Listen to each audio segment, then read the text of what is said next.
You're tuned in to the only all-sports talk network in the Middle East, IsraelSportsRadio.com.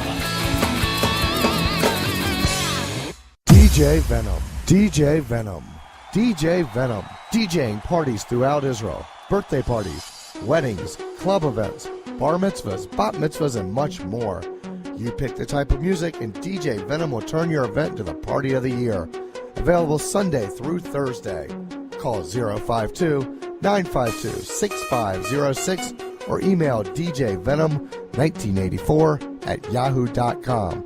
That's 052-952-6506 or email djvenom1984@yahoo.com.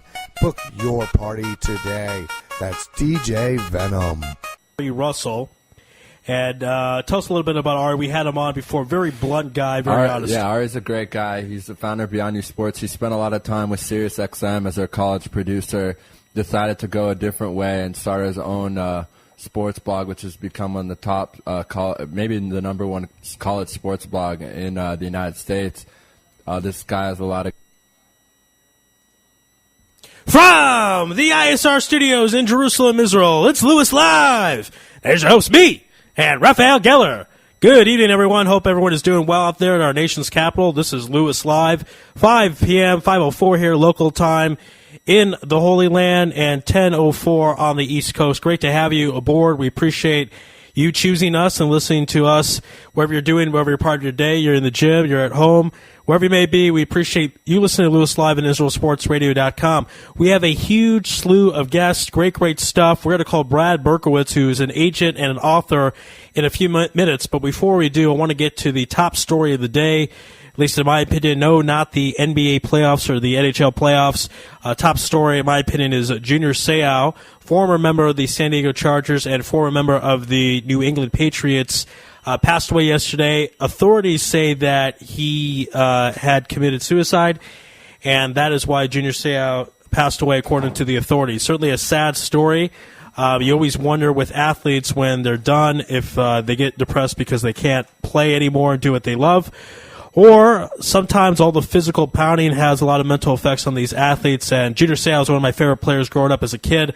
I still remember him in a Chargers uniform, getting a sack over a quarterback, and then standing up and making a home run motion. That's still in my mind very vividly. Seau, they made all those great commercials about that. And then he originally retired with the Chargers and said he graduated and then went to the New England Patriots for his, quote, post-grad work. And of all accounts, just a real good guy, and it's certainly a shame that it did happen.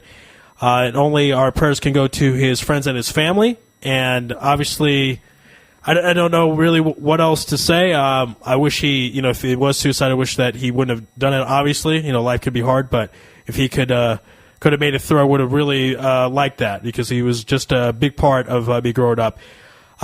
With that said, I'm here, Ari. Good afternoon. Good afternoon, Raphael. With that being said, let's go on to the show. Life does continue, and we're going to call up Brad Berkowitz. Brad, again, as I mentioned, an agent and an author, and his book looks very, very cool. We'll have to ask about that. He wrote a book about bachelorhood. Hello, Brad. Hello. Yes, speaking. Hi, Brad Berkowitz. This is Ari Louis. You're live on Louis Live and IsraelSportsRadio.com. How you doing out there? Good. How are you? Doing great, and this is a fabulous resume that I've looked over and researched for this interview. I want to ask you about your book. You wrote a book about bachelorhood. I found that pretty interesting. What made you decide to do that and write a book about bachelorhood? Well, basically, I did get married at a sudden advanced age, around 45. I had a lot of funny experiences dating. I have a lot of friends that I guess would be otherwise kind of pathetic when it comes to dating, and so I made a lot of observations, and a lot of my friends said, hey, something, you look at life, in a pretty humorous way. Why don't you put down some of these observations and notes and some paper and see if you can write a book? So I did, and it got published. It got very good reviews. It was doing well on Amazon when it first got published, and I now actually have somebody writing a screenplay based on the book. Wow. Screenplay, okay. Yeah. And is your goal or the screenplay writer's goal to have it perform on Broadway? Is that what you want to do with the book? With the screenplay, excuse me? So we actually want to make it into a movie. A movie. Comedy. So it's loosely based on the book. There's really no story in the book. It's basically about observations. And things that guys should be doing or shouldn't be doing when it comes to dating. But the screenplay writer was somebody that I met through a friend who said they had read the book and said it is a great movie behind it and that she would love to write it on spec. And we have an agent representing the work, and it's got 85-90% complete, and it's extremely funny, and we look forward to hopefully one day getting it on the big screen. Wow, that's great. Right away, what comes to mind is the TV show Entourage, which was based on Mark Wahlberg's life, and you never know how that began and it turned out to be one of my favorite TV shows. So I certainly hope this works. That'd be pretty cool. You ever think that you would end up writing something that would turn into a movie one day? Absolutely not. It just happened along the way, just with dating and being single in New York City and having so many friends and seeing some of the funny things that they do that they think are great, that girls laugh at, and then making some notes and then putting them down and eventually getting it published and having someone come to me and say, hey, this thing is brilliant, it's funny, let's base a story on it, I'd love to write it. And she did, and it's loosely based on the book, the principles of the book, so it's a very, very funny story. And there's, you're lucky if you see a movie and you walk out of a comedy and you say, hey, there's 4 or 5 things in there that I just will remember going forward. And there's about 10 of them in this story. So we're looking forward to getting this in front of producers. What I like is it kind of sounds like the male version of Sex and the City. The women got to voice what's going on in their bachelorette hood, and now us guys are going to get a chance to express ourselves. So on behalf of all men everywhere, thank you very much, Brad. We really appreciate it. You're very welcome. Hi, Brad. It's Raphael. I want to thank you for coming on today. I know it's. Hey, Raphael. How are you? I'm good. Again, Ari and I were looking at your resume, at your LinkedIn profile before the show, and it's very interesting. You're a writer. You're an agent. Ari kind of talked to you a little bit about what it's like being a writer. I kind of want to talk about that a little more. From what I understand, you just started the writing thing in August 2011, so you were pretty new to this whole concept of being an author. Well, I actually started taking down the notes a while back when I started working at hedge funds on Wall Street, which was around the year 2000 or 2001 or so. And, I started writing these things very loosely and, working so many hours at a hedge fund, I put them up on the shelf in the kitchen, on the top level, in the back, behind, the cereals. And they were there for a number of years. And then after I left Wall Street, I just, would do a little spring cleaning, found these books and said, something, there's a story here. So there were really 3 of them. One was a bachelor book based on the principles of dating and what guys see and what guys should be doing. The second one is a true story about former 3-time world champion boxer Iran Barkley, who's from the Bronx, New York. That's right. Who fought some very big fights and eventually the rags to riches to rags story, because he's basically homeless now. It's a terrible story. It's something that needs to be told to to make sure it doesn't happen to other people. And then the third story is a science fiction book that we think is a great story, but we have to find someone to adapt it directly into a screenplay, and that's what we're having a problem with right now. Okay, very cool. Of course, this is a sports show, so why don't we get to some sports? How does that sound? Sure. Okay. Back in 1995 until April 2001, you hosted a TV show in New York, which was a sports talk show, and you had a lot of great guests on. I just wanted to ask, how did that start? How did you get involved in that? And just tell us a little more about that. Sure. A couple of high school friends of mine had a cable access TV show in Manhattan, and they told me, hey, you should watch the show one time. It was very informal. It was very professional, and they wanted to talk about sports. And I said, well, if you guys are going to do the show, why don't you try to get professional athletes to come on their show? There's so many professional athletes in New York that you can get on the show. Why don't you try to do that instead of interviewing the local sports bookstore owner from Upper East Side? Why don't you get a guy from the Knicks or the Giants to come on? So they said, okay, why don't you come on as a co-host and as the producer? So I came on as the producer and as a co-host, and we started getting professional athletes from the Giants, from the Jets, from the Knicks. We would go out and we got press passes, and then we'd go out and go to events that the Rangers were throwing or the Giants were throwing. So it became more of a hobby than anything else. It was a lot of fun. It's interesting because I actually started out the same way. I had a cable access show in Arizona, which I loved doing, even though no money involved. If anything, I lost money on the gas money because I had to drive down to Tucson, but it certainly was worth it. And I wish, though, on my public access show, I got to interview Wayne Gretzky, Mark Messier, Brian Leach, all those guys. So tell us how much fun. I've personally interviewed some big names in sports: Pete Rose and Roy Jones Jr., Kurt Schilling. It's always fun, and from one radio host to another, or excuse me, from one host to another, what is it like interviewing such big athletes and famous people? Hey, it's great. It's a lot of people get intimidated by it, but it didn't bother me either way. I'll give you an example. I was out, and it's funny that you mentioned Mark Messier and Brian Leach and Wayne Gretzky, because I remember going out to a party one night in the city back when I was single, and I was going home. I guess it was downtown. I was going back uptown, and I'll show you later how late it was.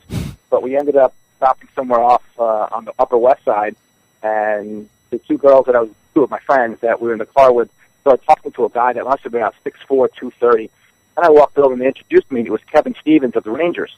Wow. And we just started having a drink and hanging out. And then all of a sudden, Brian Leach walks in. He says, "By the way, do you know Brian Leach?" And I'm like, "Not really." And so we were hanging out, and then Mike Richter walks in. He says, "Do you know Mike Richter?" I'm like, "Not really." And then Wayne Gretzky walks in. He goes, "Do you know Wayne Gretzky?" "Not really." And we were hanging out for the rest of the evening. It must have been, I'll show you how late it was, but after the evening was over, Kevin, it turns out, lives around the corner from me. Well, he used to live around the corner from me, so we took a cab home. And I had a couple of guys, on the show with interviews, so it worked out well. But the funny part was, just to show you how late it was, they had an away game that night in Washington, D.C. Oh, wow. So it must have been really late, because they played the game, took a shower, and took the train home, so it was kind of late. Well, that's a great thing about hockey guys. They're so blue collar, to go out after playing a game of hockey, and they are such nice people. I've noticed of all the professional athletes, they seem most down to earth, and I could see them coming on your show. Did you get that same vibe that the hockey guys are pretty nice people? Absolutely. I've been telling people that for a while. It's just, on the ice, they look mean and they fight, and you get them off the ice, the same two guys that would fight would probably go out for a beer that night.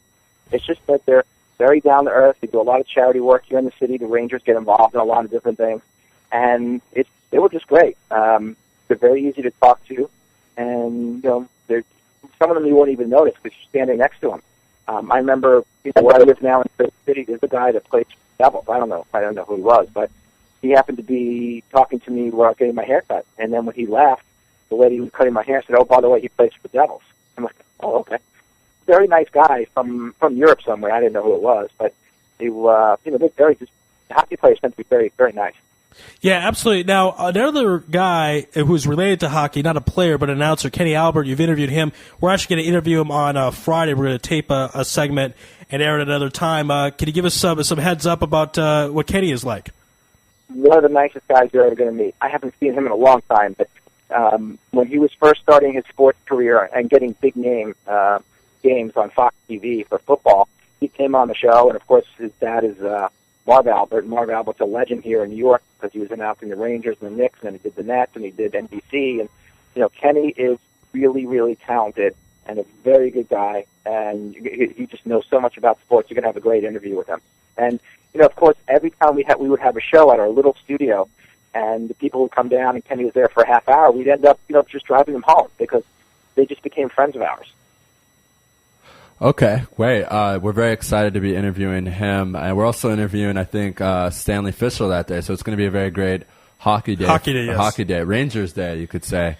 Big night last night. Big night last night for the Rangers as they won in triple overtime in Washington. Marian Gaborik, who really hasn't shown up since Game 1 of the first series against Ottawa, and he scored the game winner in triple overtime last night. Unfortunately, I went to bed in the second overtime, but I woke up this morning with a big smile on my face saying that they won and took a 2-1 lead. Yeah, I remember back in those days, when being an American watching hockey on television where you kind of flip through, you're up 2:30, 2:33 in the morning, and there's a hockey game on, it must be a tape replay, and the announcer would say, no, you've just hit the jackpot, like he was talking to me. This is live, and this is the third overtime.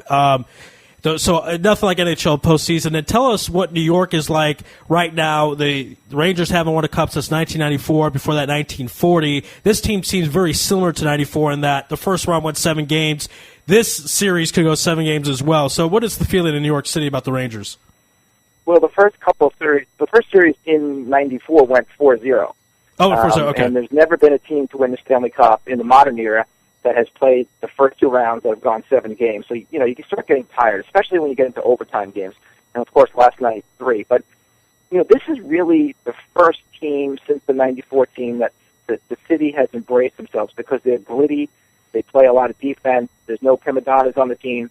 A lot of these guys past years will just play offense, but there's not a guy in this team that doesn't get down on the ground to block shots. I mean, if you look at last night, Ryan Callahan blocked a lot of shots. Brian Boyle, who's back from a concussion, he wasn't afraid to get down and dirty, block the shot that actually hit him in the shin. He took stitches. Dan Girardi took stitches last night and came back about 5 minutes later. He had a huge gash. I'm looking forward to reading how many stitches he took last night, but it was probably 20 or 30 because he had a huge gash. He was bleeding all over the ice. But every one of these guys they check, they hit, they block shots, and of course they have the best goalie in the world with Henrik Lundqvist, who's a finalist for the Vezina Trophy and for the MVP. Yeah, Kane Lundqvist is nicknamed, of course, and certainly we've heard a lot about him here in Israel. Question I have for you personally, you did this show on Cable Access for about 6 years or so. Then basically you seem to go in different directions as far as writing and so on, agent. What was the reason that you didn't want to maybe continue to go to WFAN or a different station in New York City to continue to being a host on broadcast, TV, radio, what have you? Well, it takes a long time to do that, and I was given the opportunity to work at a few hedge funds on Wall Street, and I wanted to pursue that for a number of years and did very well and enjoyed my work there. But, my passion has always been sports. And as far back as I can remember, I remember being 4 or 5 years old, and this is way before the Internet or, cell phones, smartphones where you can get the score any minute, where I'd go to bed watching a Rangers game or a Mets game or a Yankees game at 8, 9 o'clock and ask my parents to leave me the score. And they would take a slip of paper and they would put it in my room when I was, 5 years old to let me know who won the game in the morning. So, it's always been my passion, and all of my friends, knowing me growing up and in college, always said, you need to be in the sports business. But I went to school at the University of Pennsylvania at the Wharton School, and it's really not conducive, back then at least, to getting into a career in sports. So I went into business and finance, and I don't regret it. I liked it, but I'm now pursuing the business that I've always wanted to do, which is to be a football agent.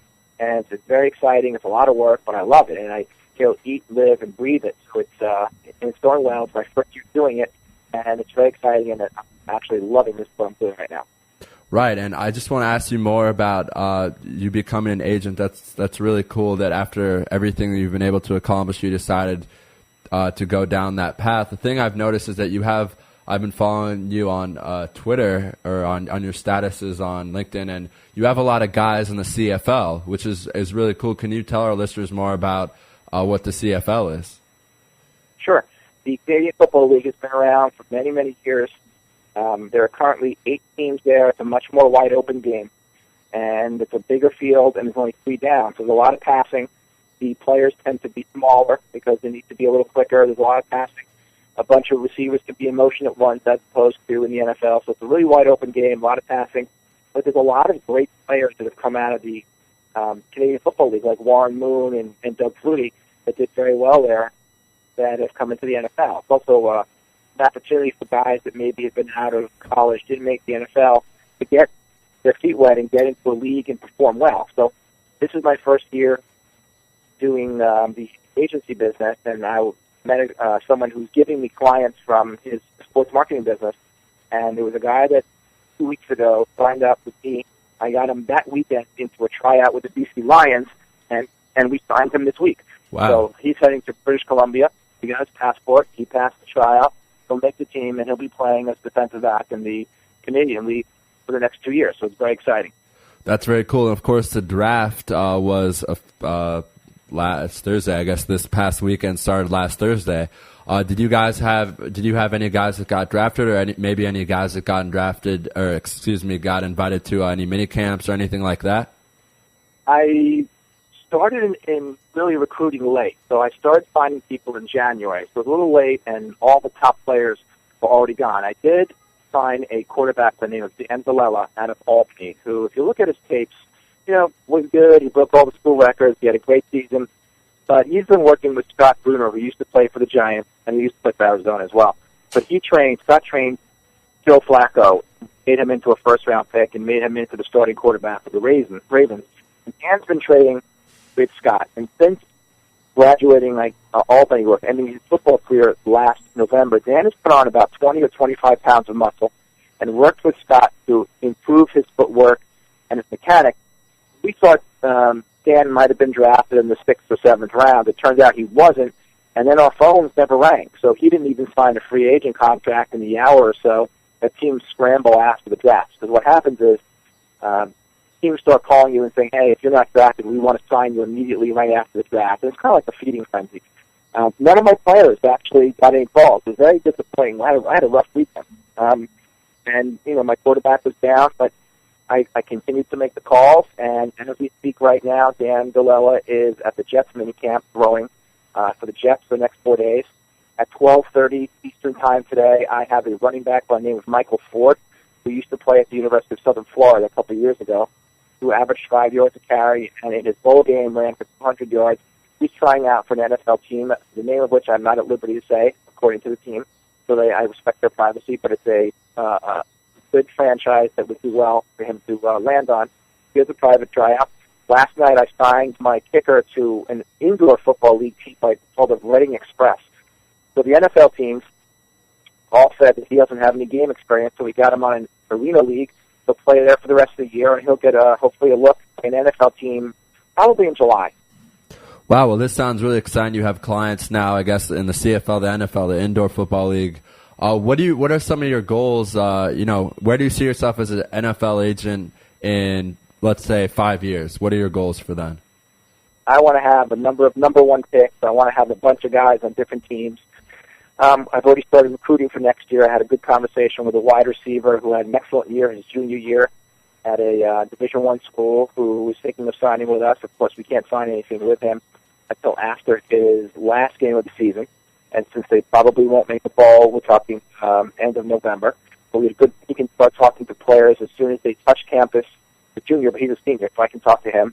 He's also well connected to a couple of players that are expected to be first-round draft choices coming up. So, I'd love to be, getting on TV with my player on ESPN in Radio City Music Hall and have my player, be talked about by Mel Kiper as a possible first-round pick and, celebrating with he and his family as he's drafted and walked on stage. Excuse me. My goal for every one of my players is to take them to the next level. So I have a number of guys playing in the Indoor Football League. I want to take them to the next level, and that would be either the Arena Football League, which has more exposure because they have a national television contract, the CFL or the NFL, or to take my college players and get them placed on teams. So a bunch of my friends have said, hey, you're doing great so far. You get one or two guys in the NFL or on the CFL, that's great. And, that's not good enough for me. I want to have every one of my players playing football somewhere next year. All right. Well, that sounds like an ambitious goal, but it sounds like you have some of the capabilities to do it, and we certainly hope you do get that done. And good luck also with your book to enter the screenplay. That sounds really, really cool. And, Brad, this has been a lot of fun. We have to go to a commercial break, but we certainly appreciate your time here on Louis Live and Israel Sports Radio, and we'd love to have you on again in the future. We love that. And, of course, hopefully next time I can do it from your radio station in Israel. Yeah, that'd be great. We'd love that. Certainly Thank you. Invited. All right, Brad, be well. Okay, thank you very much. Have a good day. You too. All right, that was Brad Berkowitz, super agent. As you mentioned, he's got some very ambitious goals. We're going to take a break, and on the other side is Clenari Carter. Clenari Carter, Our ISR. man Clenari. That's right, ISR Southern Correspondent. So you're listening to Louis Live in Israel, sportsradio.com. But before we go, I basically want to talk about what he said regarding Kenny Albert, just a station notification. We'll have Kenny Albert this Friday, and then we're going to air that. You're tuned in to the only all-sports talk network in the Middle East, IsraelSportsRadio.com. Body and Soul Gym in the heart of Talpiot. Great machines, excellent staff, and wonderful classes such as Pilates, yoga, and kickboxing. Give them a call at 02-678-8861. Once again, that's 02-678-8861. www.body-soul.co.il. Once again, that's www.body-soul.co.il. That's Body and Soul in the heart of Talpiot, which is great for your body and your soul. You're already using a credit card every day. Why not feel good every time you make a purchase? When using the HAS Advantage Support Israel Visa card, a percentage of each purchase you make will be donated to your choice of 24 Israeli-based charities, while still earning a reward point for every dollar spent. But wait, these rewards are even better than the standard rewards you get, especially when using them towards Israel travel, with the best conversion rate on El Al's Matmeed Frequent Flyer program. Earn double points at some of your favorite supermarkets and restaurants in the U.S., as well as discounts all over Israel. If you love traveling and supporting Israel, HAS Advantage is the card for you. Just give us a call toll-free at 1-866-6-ISRAEL. Sign up right now with the code ISR10 to earn 2,500 bonus points. That's 1-866-647-7235. HAS Advantage. Earn rewards. Support Israel. Offer valid for U.S. citizens only. Terms and conditions do apply. When dialing from within Israel, please dial 1-800-200-818. Israel Sports Dynamics specializes in football consulting, equipment, uniforms, and more. Great brands such as Nike, Russell Athletics, Shutt Sports Products, and many more. Just one call away. With over 30 years coaching experience with university and professional athletes, Harry Hill, owner of ISD, can advise you for all your sports needs. Call 054-581-3248. That's 054-581-3248, or visit our website at www.isdisrael.com. If that's not easy enough, click on the ISD banner on the Israel Sports Radio website and be part of the game. Are you tired of paying for expensive gym memberships that you don't use? Are you frustrated by not seeing results? It's time for the X1. Israel Gym Systems is proud to launch the X1 suspension and bodyweight training system. Lose weight, build muscle, improve balance, coordination, and flexibility. With your purchase of the X1, you'll receive a free membership to IsraelGym.com and access to our archives of videos and exercise plans. Sign up today at www.israelgym.com and get ready for the new you. Israel Gym X1. Higia Hazman. DJ Venom, DJ Venom, DJ Venom, DJing parties throughout Israel, birthday parties, weddings, club events, bar mitzvahs, bat mitzvahs, and much more. You pick the type of music, and DJ Venom will turn your event into the party of the year. Available Sunday through Thursday. Call 052-952-6506 or email djvenom1984@yahoo.com. That's 052-952-6506 or email djvenom1984@yahoo.com. Book your party today. That's DJ Venom. Broadcasting live from Israel. IsraelSportsRadio.com. Back here on Louis Live, we're going to dial up our next guest right now. He is the ISR Southern correspondent.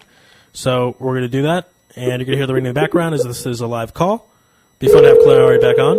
It's been too long since we had Clary Carter. What was the last time? Too long. It's too long. Clenard Carter. Hey, what's up, man? How y'all doing? Doing great. It's great to have our ISR Southern correspondent on the air. There's so much great stuff to talk about. Now, I want to talk about something that, first thing, not so much the southern part of the country, but Junior Seau, sadly yesterday, authorities say he committed suicide. He passed away. I want to know if you have any inside information. Were any symptoms or signs that he was depressed or suicidal, anything like that? Because it seemed like his had a great career, and I hope he made some money off of it and saved his money. So, did you have any insight of what happened with Junior Seau? The only thing I could really speak on when it comes down to Junior Seau is the fact that he was a great athlete. He played for San Diego Chargers, played for the New England Patriots. He went to two Super Bowls. Unfortunately, those two Super Bowls that he went to, he did lose. Now, I did hear some rumblings about maybe him and his girlfriend or something like that having some type of pre-incident. And I know that there was a time where he kind of fell asleep at the wheel driving on the highway, and the car kind of veered off the road or whatnot. And I know that he's had some businesses, some business ventures that possibly didn't go the correct way, and I just feel that it's sad that we lost Junior Seau. Everybody always looks at the glimmer and the glam and the in the fame of the game, but nobody really thinks to look at the person as an individual, or look at their mental mindset, and feel like that's something that we need to start actually paying attention to when it comes down to our athletes and our celebrities and stars and things like that. Hey, Kalani, it's Raphael. Yeah, it was very, very sad to see that happening. I remember I think I was on Twitter, and I saw it on TMZ was reporting, and you never believe TMZ because they're always wrong. But then shortly after, Yahoo Sports started to report it, and ESPN, et cetera, et cetera. But yeah, very, very sad for the sporting world. A lovable guy. I'm a huge Patriots fan, so I know all the Pats were very sad. And most of the guys who actually came on television yesterday were members of those Patriots teams that got to play with them for those years when they went undefeated, of course, till the Super Bowl.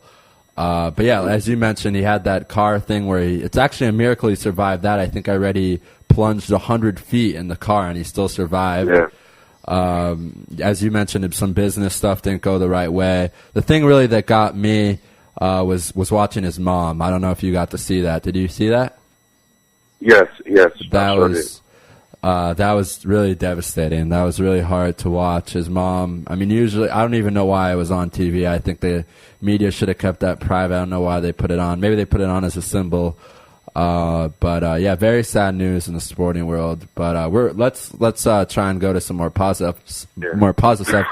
Maybe it's not some more positive stuff, Clarence, because we're about to talk about your Atlanta Hawks, who couldn't even beat Ray Allen, a team without Ray Allen and Rajon Rondo. What's up with that? Man, Atlanta Hawks, of course, let's just say they like to play to their competition. Unfortunately, if they were playing the Bobcats, it would be a close game. That's just kind of the way that they play. And that's not a knock against them because, of course, they do win most of their games.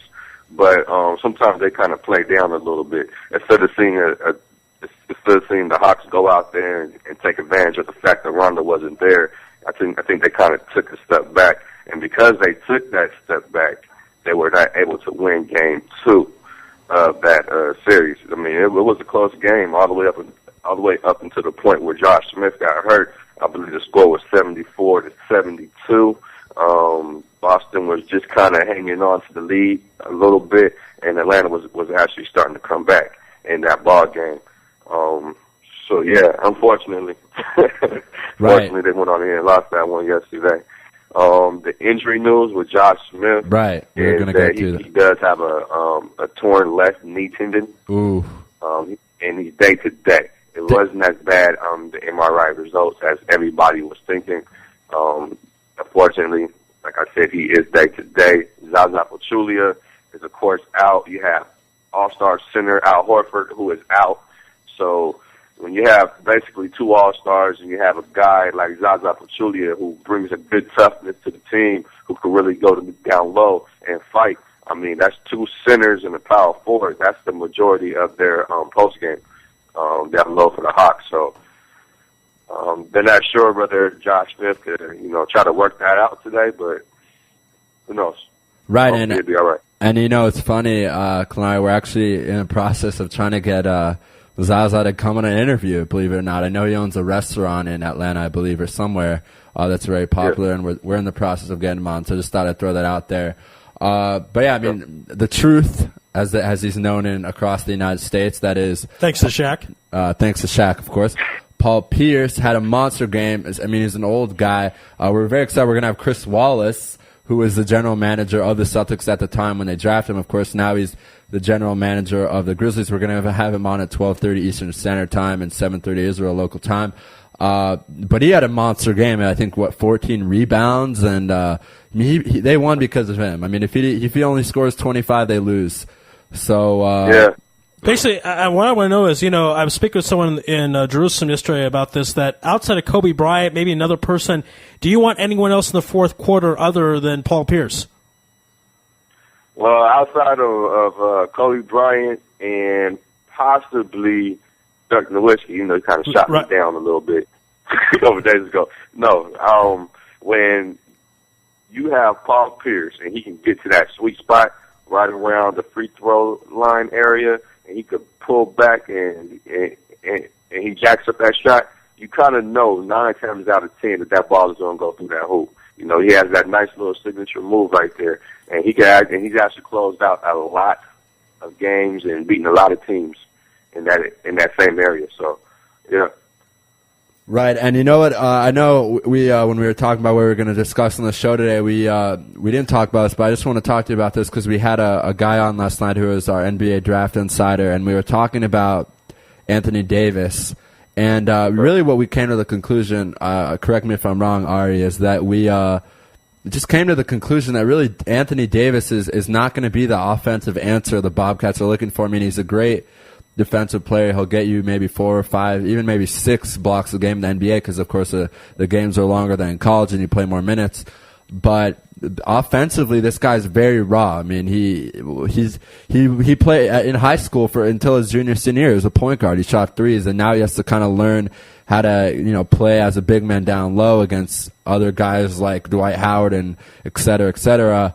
Do you think that that really this is the best guy that the Bobcats can take? I'll just say offensively, not overall. We can agree he's the best overall player in the draft, but offensively, is he the best player in the draft? Well, I remember, what was it, like right after the national championship, we had this conversation, and I said that with him and Biombo down low, you have 2 of the same type of players. They're not bringing offense, you know.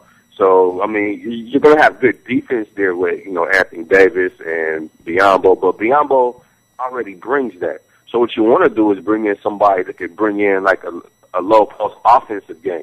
Which is why I kind of thought Robinson would have kind of fit the Bobcats a little bit more because of his overall down low post play. Plus, he's more of a he's more of a NBA type ready right now player than Anthony Davis, who is raw when it comes down to offense. He's a very, very, very raw player, and he's kind of learning everything over again. Remember, he had a couple of growth spurts through high school.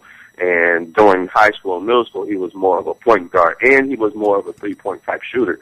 But, that height kind of, nature kind of took over there.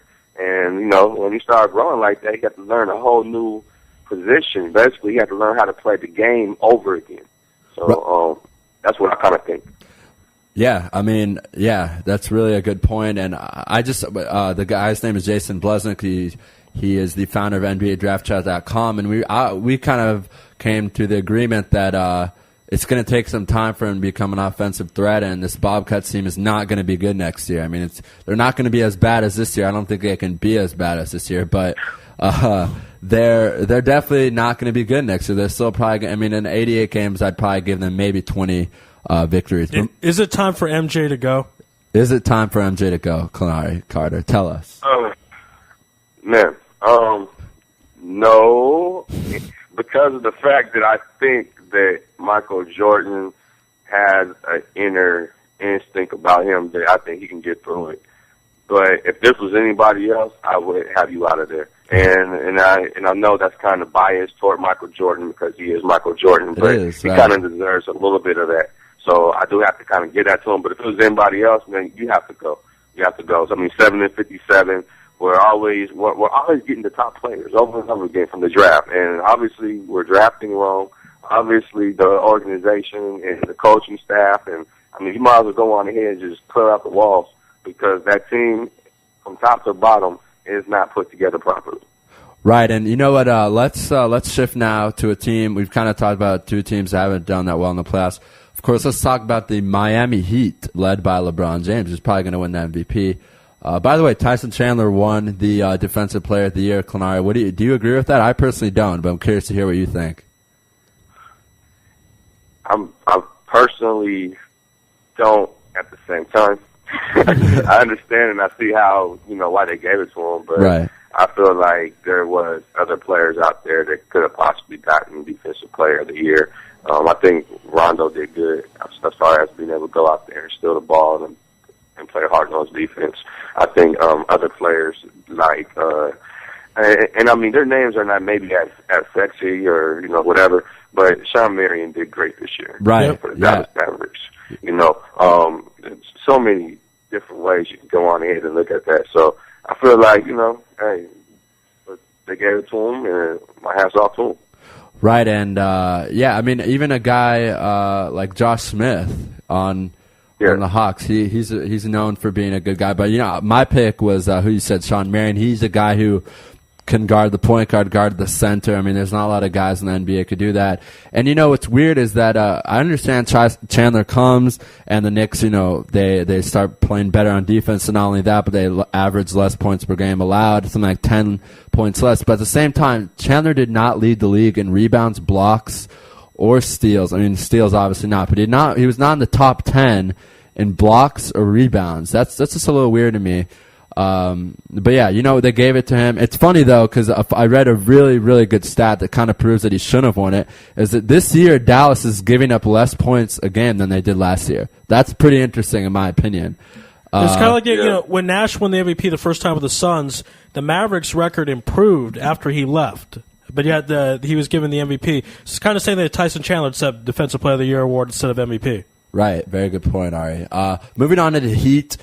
We can't talk about the Heat Knicks series without talking about, who, Amari Stoudemire, who's been on Israel Sports Radio. But, I mean, Clenari, what was he thinking? Like, Jesus, why would you do something like that? Well, being a very competitive person myself, there's probably been a time when I probably punched a wall or, something like that. Just being honest. But you have to think business as well. You cannot. I mean, this is the playoffs. You went down to Miami. You lost 2 games in Miami. Okay, so it's not something that shocked the world that the Knicks lost twice in Miami. Now you get to go back home, and you want to go back home. Number one, injury free, and you want to go back home with with all of your players ready to go. And for some reason, Amari Stoudemire lost his cool, and he kind of turned back into just a regular guy that was frustrated instead of an NBA player who's supposed to be taking it professionally. That's 2 different mindsets, and I think he let the best of them get to him. I mean, last year he was practicing a dunk in practice, and he sprained his back, and then he couldn't compete against Boston in the first round. This is the second time in a row, 2 years in a row during the playoffs where he's done something outside of the game that has taken him out of the playoffs. And that's unfortunate. He has to kind of learn how to keep it cool, Amari. Right, and a lot of reports and sources out of New York are saying the hand looks really bad. I mean, I saw a picture the other day of blood all over the floor. Not to get all gory for our listeners, but and I heard also that he said he thought it was plastic. I mean, how could it be plastic if it was? I don't know. I mean, anyway, let's talk about the Heat. They played really well that first game. They completely dominated the second game. The second game, the Knicks, played better. They still dominated. Let's be honest. They still won by 12, 13 points comfortably. Now they're going back to New York, to Madison Square Garden. Spike Lee's going to be there. All the big names are going to be there. A lot of people say Carmelo and Amari don't play well together. So could this maybe have been a blessing in disguise? Blessing in disguise for the Knicks that Carmelo kind of will be the star for this game. You know what? A blessing in disguise on the injuries. It's kind of hard for me to say it that way. But yes, if you look at the fact that they played so well without Amari Stoudemire being there. And when it became the focal point of Carmelo Anthony having the ball and Carmelo Anthony owning ownership to the New York Knicks on that court, they turned into a different type of ball team. So my question is, will we see that again without Amari Stoudemire being there? And if it is, and now let's say they go out there and they do it again, and all of a sudden the New York Knicks, they go hot without Amari. With the New York Knicks, look at possibly moving Amari next year. Right. There's another guy down there in Florida who could come up to New York and make some headways, So Mr. I'm Dwight? talking about Dwight Howard. Dwight Howard, sure. Okay, right. Also, from what I've heard, Jeremy Lin is getting closer and closer. He was spotted shooting a couple days ago. Maybe let's say they win game 1, or game 3, the series will be 2-1. Maybe they'll push, or not push, but Jeremy Lin's very competitive. Maybe he'll push ownership and management to put him in for that game 4. Because listen, if they win those 2 games at home, there's suddenly all the pressure's on LeBron. No one else. LeBron James, who's probably going to win his 3rd MVP. And I mean, this is a great opportunity for the Knicks. They're down 2-0 though. They won all those winning streaks without Amari in the lineup. What hurts them though, Clara? Tell me if you agree. Is Iman Shumpert, the rookie out of Georgia Tech? He tore his ACL the same night that Derrick Rose did. Do you think that's a big loss for the Knicks? He was starting at the time. Yes, the reason is because with Shumpert, he plays point guard on defense. You can play shooting guard on defense. You can play the small forward on defense. Not only that, he can go out there and he runs, and he's very athletic. He has an outside game. And, I mean, when it comes down to the New York Knicks playing defense, Iman Shumpert was, he's feisty. He could take on some of the best and actually kind of hold his ground a little bit. So I believe that Iman Shumpert not being there, that really hurts more than Amari. Unfortunately, I have to say it that way. Right, and do you think that there's a chance the Knicks can win 1 out of the 2 at least, Clanari? I think that if the Knicks are going to win a game, it will be tonight. Tonight, okay. If they go down 3-0, I think that puts a lot of doubt in their mind because, Amari Stoudemire ain't going to be there. And the fact that, now we played with Amari and we lost. Then we came home and we tried to do what we've been doing toward the end of the season, and we even lost that way. I think that if it goes 3-0, you can bring out the brooms. So okay, time to start sweeping. Okay, all right. Well, that's great stuff there. I got to tell you that my team right now, and I don't know, speaking of the Heat, I think that the Pacers will beat the Heat. I'm saying that right now on radio. That boy. That's my poll. I mean, they're my team. The Pacers are my team. I was in Indiana when they were really, really struggling after the whole Ron Artest thing just destroyed them. It really did destroy them. Ron Artest ruined that team. I have no problem saying it. I guess you could say Jermaine O'Neal kind of did too. He got injured, but still, I like this team. I've personally been at a live game where the Pacers beat the Heat. I think the Pacers have one of the best records in the NBA over the last 2 years at beating the Heat. This team is really talented. I think they go 8 or 9 deep. Whatever. I wanted to put that out there and let you know that so we could talk about that next time when the Pacers win. Hey, Ralphie, hold on. Yeah, I'm with you, Chris. Go ahead. Yeah. So you don't have the Miami Heat going to the Eastern Conference Finals? No, I have the Indiana Pacers going to the Eastern Conference Finals. Dreams are special. I'm excited about this team. I'm excited about the development of Hibbert this year. Hansbrough, people don't give him any love. David West is playing well. Granger he's an interesting player. One night you say, wow, he could be the franchise of the team. The next night he travels with 5 seconds left in a game when you need him to score. So you never know, but I like this guy. I like this team. I like Collison. I like all the young guys. I don't feel confident about this Heat team after the big three. Who do they have? I mean, they have Chalmers, but he's struggled. They have Norris Cole, who's really struggled. Then they just have a bunch of bench guys. I mean, if one of those guys Mike Miller and Shane Battier? Shane Battier is a three-point shooter, and he's accept that. Come on, Clanari. Shane Battier is a three-point shooter. Mike Miller is even more of a three-point shooter. These guys aren't driving anymore. These guys are both banged up. I mean, I don't know. I don't know. This is just what I got. Battier right now shooting about 45% from the free throw. I'll say from the arc, and you have Mike Miller shooting 42.9% from the three. And combined, they're averaging 20 points. Right, but that's right now. but that's just too. I mean, okay, you know what, Clanari? There's one thing. We'll see, man. We'll see. Let's wait about 2 or 3 weeks. I mean, I know it's a bold statement, but I just there's something. If you look at the Heat, they lost like 11 out of 14, I think, something like that on the road against teams over 500 record. I love the team. I'm a big Chris Bosh guy because Toronto. I love Dwayne. Dwayne Wade's actually my favorite player, a little bit over Kobe. But LeBron is just not clutch. And I don't have confidence in him. I think he's a great player. I just don't think he's a clutch player. He kind of reminds me of Peyton Manning. That's really a great comparison, in my opinion. Amazing regular season player, but just can't get it done in the finals. He still has a long time to prove me wrong, and Peyton Manning proved me wrong when he beat the Saints. But we'll see. We'll see.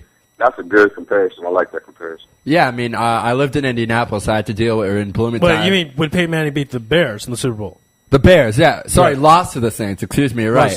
But as a Patriots fan, just watching him go into New England and throwing the ball at Ty Law when Ty Law wasn't even close to. I mean, some of those games when Ty Law had those interceptions, you just have to wonder what was going on. I mean, there weren't even receivers close to Ty Law. Whatever. Anyway, that's just my Peyton Manning bias. He picked it off and was gone. I remember that.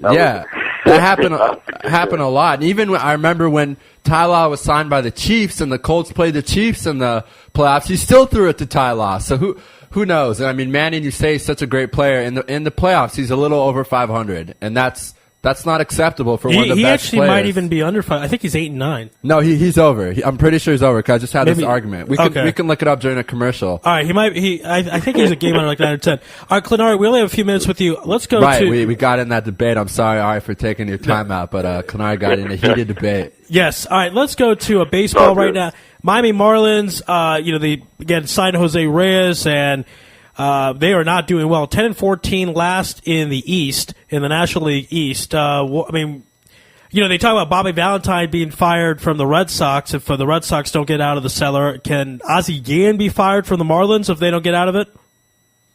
I believe so. Especially with his already recent track record in Miami. Off the field messes up, and then on the field it's messed up. So when you look at those two things and you stir him up real good, he could be gone. Right now, I understand. I was looking at some stats, and the Marlins are only hitting .227 batting average as a team and a .288 on base percentage with 3 runs, 3 RBIs, and 7 hits per contest, and that is low. I mean, they're gonna have to shake that up somehow, some way. I know I saw Ozzie Guillen was mentioning that he might want to shake up the offense, but he doesn't want to panic too much because he doesn't want to show weakness. But hey, it is what it is. Yesterday they won the game, fortunately, against the San Francisco Giants, but the score was 3-2. They only still put up 3 runs, so that offense is still shaky. Yeah, I mean, it's not a good situation when you're a month in the season and 5 games back. Again, 10-14, they're below 500, their winning percentage. So I don't know what the Marlins are going to do. I know they have to do something to shake things up. I know everyone was excited about that new ballpark, but the ballpark's not going to get it done. All right, last question, Clarity, before we let you go. Atlanta Braves, on the other hand, doing very well. Second place in the East, only a half game back of the Nationals. A lot of people have the Braves go into the playoffs and the Nationals. So what do the Braves need to do to continue this level and jump over the Nationals and catch them for first place in the East? They need to play the way they played last night with that offense.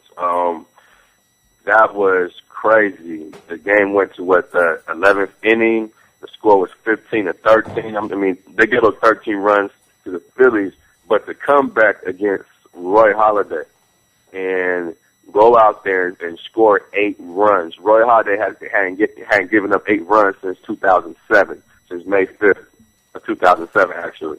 And that was tremendous yesterday. McCann, Chipper Jones with a 2-run home run to end the game. It was awesome. And yesterday, they kind of messed up everything that I was going to put down and actually talk about. I was going to talk about how the Braves were only giving up, how they were only hitting in 34%. And, I was going to actually shred them up a little bit today and talk about their offense. But after yesterday, I think they showed that they could go out there and do exactly what they're supposed to do. I mean, when you have names like McCann and Ugla and Bourne and Jones, and you have Jason Hayward, who's coming up and playing tremendous. When you have names like that, and you have a pitching staff the way that they have, they could send Chipper Jones out on his last year to a World Series. and they just need to kind of get things going. Yeah, well said. I mean, people forget this is Chipper Jones' last year, and it could end up in the playoffs, even World Series, who knows. All right, Clint Arty, we certainly appreciate the time. Before we let you go, tell everyone out there how they could read more of your work. Well, go on ahead, check out JMC Sportsbook. Of course, that is JMC Sportsbook at Blogspot. Look me up on Twitter and Facebook at JMC Sportsbook.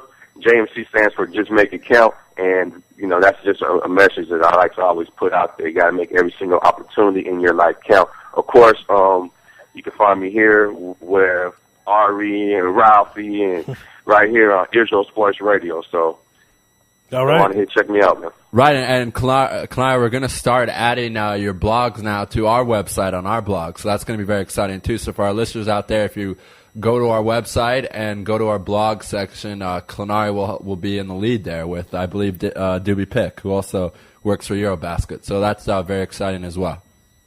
And thank you for that opportunity, too. I just wanted to let you guys know that. Thank you. I like working with you guys. So we're going to go out there and going to make it happen. And if anybody out there wants to look at my blog, make sure you go to Israel Sports Radio.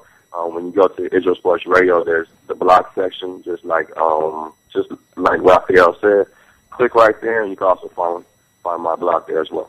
All right. Great stuff, Clenari, as always. We'll be in touch and have you on again soon. Thank you so much. All right. Thank you, Ari. You guys have a good day. All right. You too. Bye, Clenari. Bye, Clenari. That was Clenari Carter, our ISR, Southern correspondent of the United States. We're going to take a break, and on the other side, yes, Yanni Hufnagel. We're gonna have to talk to him about the Hufnagel. He probably has dealt with a lot of that his whole life, but he's a really interesting story. Assistant coach on the Harvard Crimson basketball team.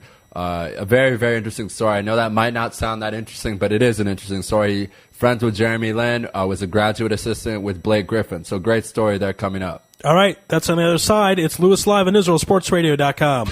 You're tuned in to the only all-sports talk network in the Middle East, IsraelSportsRadio.com.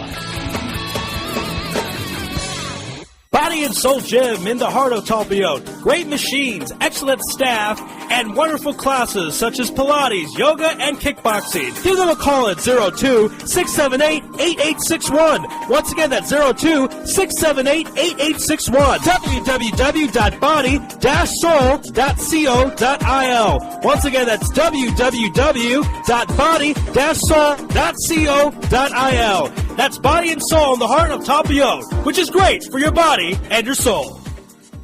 You're already using a credit card every day. Why not feel good every time you make a purchase? When using the HAS Advantage Support Israel Visa card, a percentage of each purchase you make will be donated to your choice of 24 Israeli-based charities, while still earning a reward point for every dollar spent. But wait, these rewards are even better than the standard rewards you get, especially when using them towards Israel travel, with the best conversion rate on El Al's Matmeed frequent flyer program. Earn double points at some of your favorite supermarkets and restaurants in the U.S., as well as discounts all over Israel. If you love traveling and supporting Israel, HAS Advantage is the card for you. Just give us a call toll-free at 1-866-6-ISRAEL. Sign up right now with the code ISR10 to earn 2,500 bonus points. That's 1-866-647-7235. HAS Advantage. Earn rewards. Support Israel. Offer valid for U.S. citizens only. Terms and conditions do apply. When dialing from within Israel, please dial 1-800-200-818.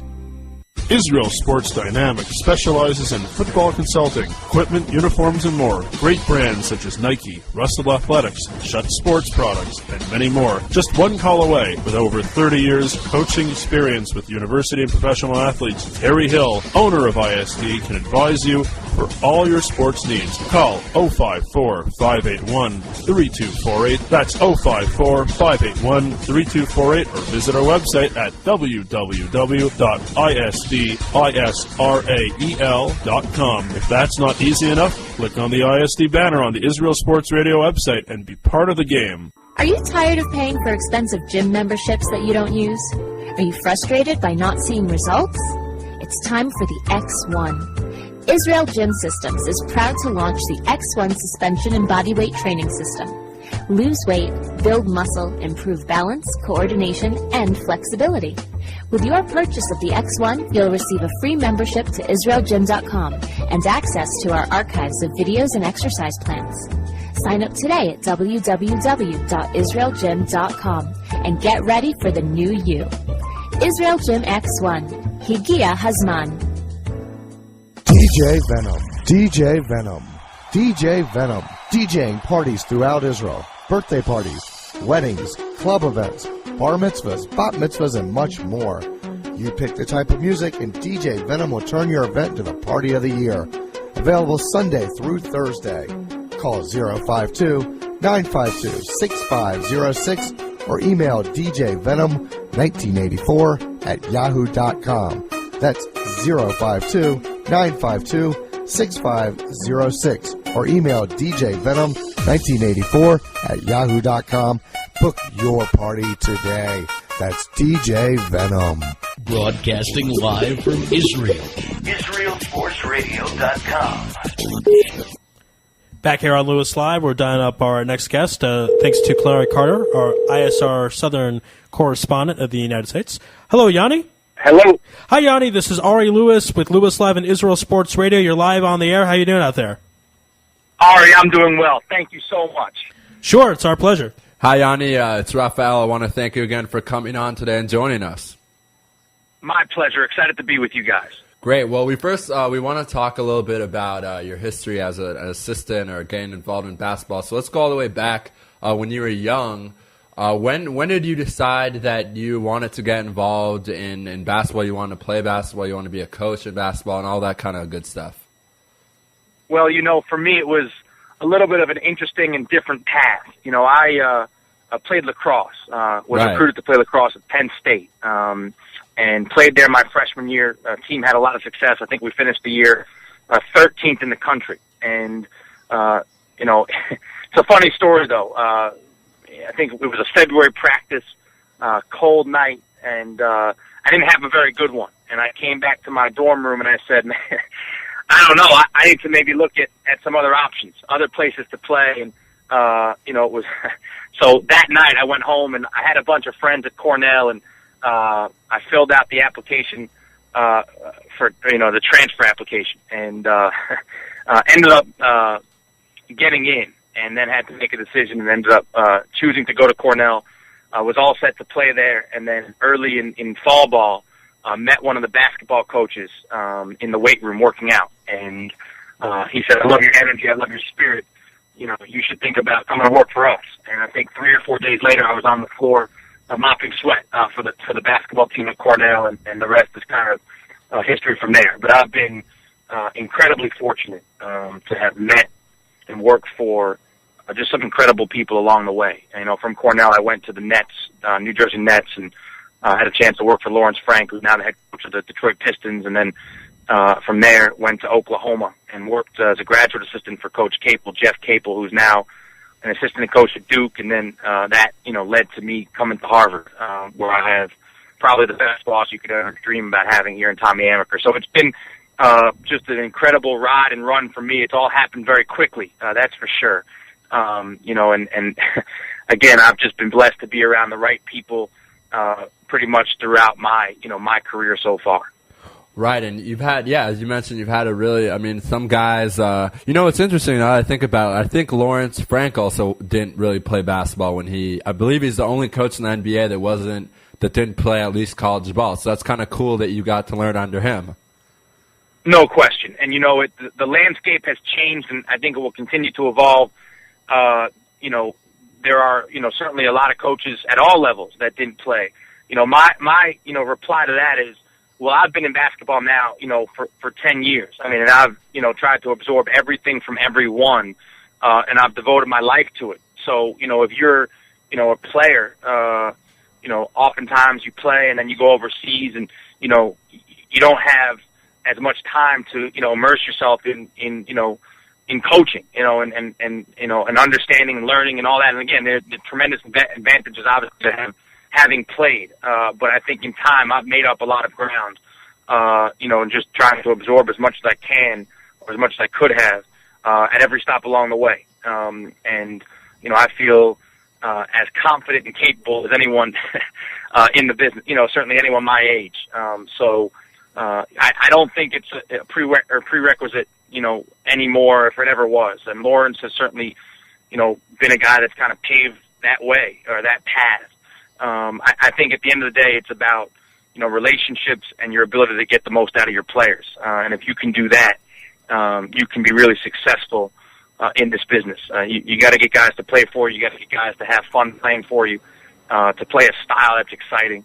And it, obviously you got to put people in position to have success and to accomplish their dreams and to win. But, I feel like, I've begun, to be able to do all those things. And so, I certainly think that, Lawrence is obviously a guy that is someone that I, try to emulate. And his success has been really terrific, in terms of what he's been able to do, be a, student manager like I was, and then to, become what he's become. And obviously, looking forward to seeing how it all unfolds for L as he goes through and continues now with the Pistons, and they're trying to, battle back now.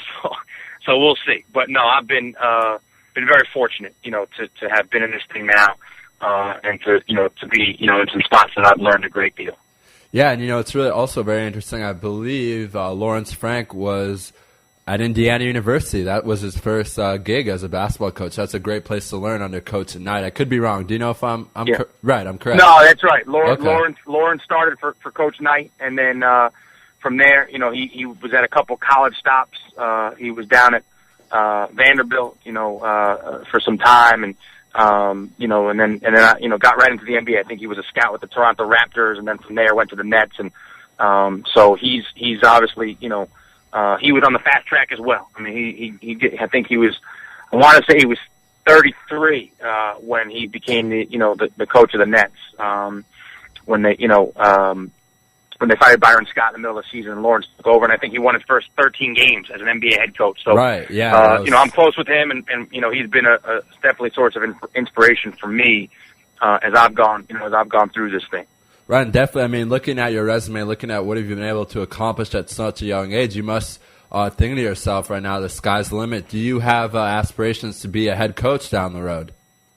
Yeah, I have aspirations to be a head coach and to win a national championship as a head coach. I mean, I think you're not in this business, or I don't see how you would be in this business if that wasn't, your dream as a young assistant. I mean, I want to be a head coach in a great environment, and I want to have, a bunch of my guys go and play in the NBA. I mean, that's I think, why else would you be in this thing? It's to win, it's to develop guys, and then it's to build lifelong relationships. Those three things. And if you can do those three things and do them well, you're going to have a lot of success and you're going to have a lot of fun. I mean, and so for me, my focus is very narrow in terms of what I want to do and who I want to impact. And it's impacting great kids that can really play. And then obviously for me personally, it's the chance to win at the highest level of college basketball. Now, when I say that, I'm not talking about quote unquote, conference. I'm talking about win at the highest level, what we've started to do here, at Harvard. So wherever that place is, whether it's Harvard or anywhere else, it's the idea of being able to compete at the highest level nationally, irrespective of conference. Absolutely. And also another thing, I know we're talking a lot about Lawrence Frank, but there's a lot to say about Lawrence Frank. He's the only Jewish coach in the NBA. So I had to say that. I just had to put that out there. But, let's move on to your time in Oklahoma. From what I understand, you were a graduate assistant there. You became, not even became close, you worked very closely with Blake Griffin. Could you tell us a little bit more about that? Yeah, no, I was, like I said, I've been very lucky. Pretty much at every stop along the way. Certainly Oklahoma was just an incredible journey from day one. I mean, I came in, I knew that there was this kid, Blake Griffin, that was highly recruited and was coming in as a freshman.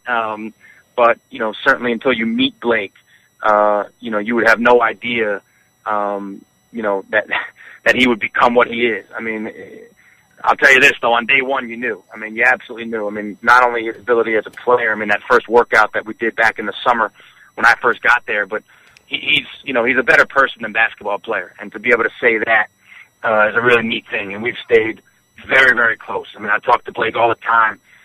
Stayed up last night to watch the finish of that game. And we'll see what happens now when they pitch this thing up for Game 3.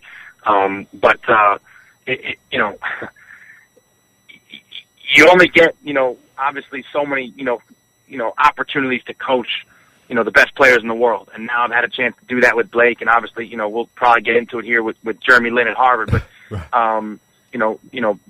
Blake is I don't even think he still realizes how good he can become. And he'll get there. I mean, he's obviously still at the very early stages of his career, and he's going to be, he'll be maybe a 15-time All-Star. I mean, the guy is incredible, and a dear friend of mine. But, to have a chance to coach him for 2 years when I'm first starting out at Oklahoma, that in a lot of ways, I think set me down this path, to have the confidence that I could work with that, that level player, that I could reach that level player, that I could have a relationship with that level player and that type of kid. And, I've tried here at Harvard to recruit guys of his personality, of his spirit, of his good-willing nature, all those things. I mean, and we've done that. I mean, we've absolutely done that. But, no, it was a fun time, and we won a lot of games. I mean, in 2 years, we won 53 games at Oklahoma and go to the second round of the NCAA tournament and then to an Elite Eight. And, for Blake to be the National Player of the Year and all of those things that came with that, was a fun ride and fun experience for me. It's neat that I'm still very close with, obviously, him, incredibly close with him and his brother Taylor, who was there, junior and senior. He played his last 2 years when I was there, with Blake. So no, it's a neat thing and certainly a fun thing to always be able to look back on and remember those days, at Oklahoma. Right, and as you mentioned, Taylor Griffin, also I believe he got drafted in the second round to Ari Louis's Phoenix Suns. Yeah, we love Taylor. Yeah, I don't know if he's there anymore, but I know they got drafted, so that was pretty cool when the two brothers got drafted. Of course, it happened last year. The Lopez also a few years ago. It happened with the Lopez last year. It happened with the guys from Kansas. I'm blanking on their name, Markeith and Marcus, I believe. That's pretty cool. Obviously, you knew with everything going on with Jeremy Lin, we had to bring that up. Of course, you your job as an assistant coach is to help with the perimeter guards with the players, and that's of course what Jeremy Lin is a guard. I got to ask you this question before we get into it, and you got to be honest with us, Yanni. You can't lie. Did you really think that this guy was going to be one of the top 10, top 5 point guards in the NBA when you were coaching him? Well, I don't think any of us did. I mean, I think we always believed in Jeremy with all of our heart in terms of his grit, his spirit, his ability, his persistence, his work ethic, all of those things. Not many guys, have a chance to be potential all-stars in the NBA. I don't care what level you're at, what conference you're in. You saw bits and pieces of it when he was here. You saw the way he worked. You certainly believed in him. I don't think any of us could have ever imagined, that he would play at this level, in the NBA. And now that he is up there, I mean, what a fun story. I mean, what a fun story for us.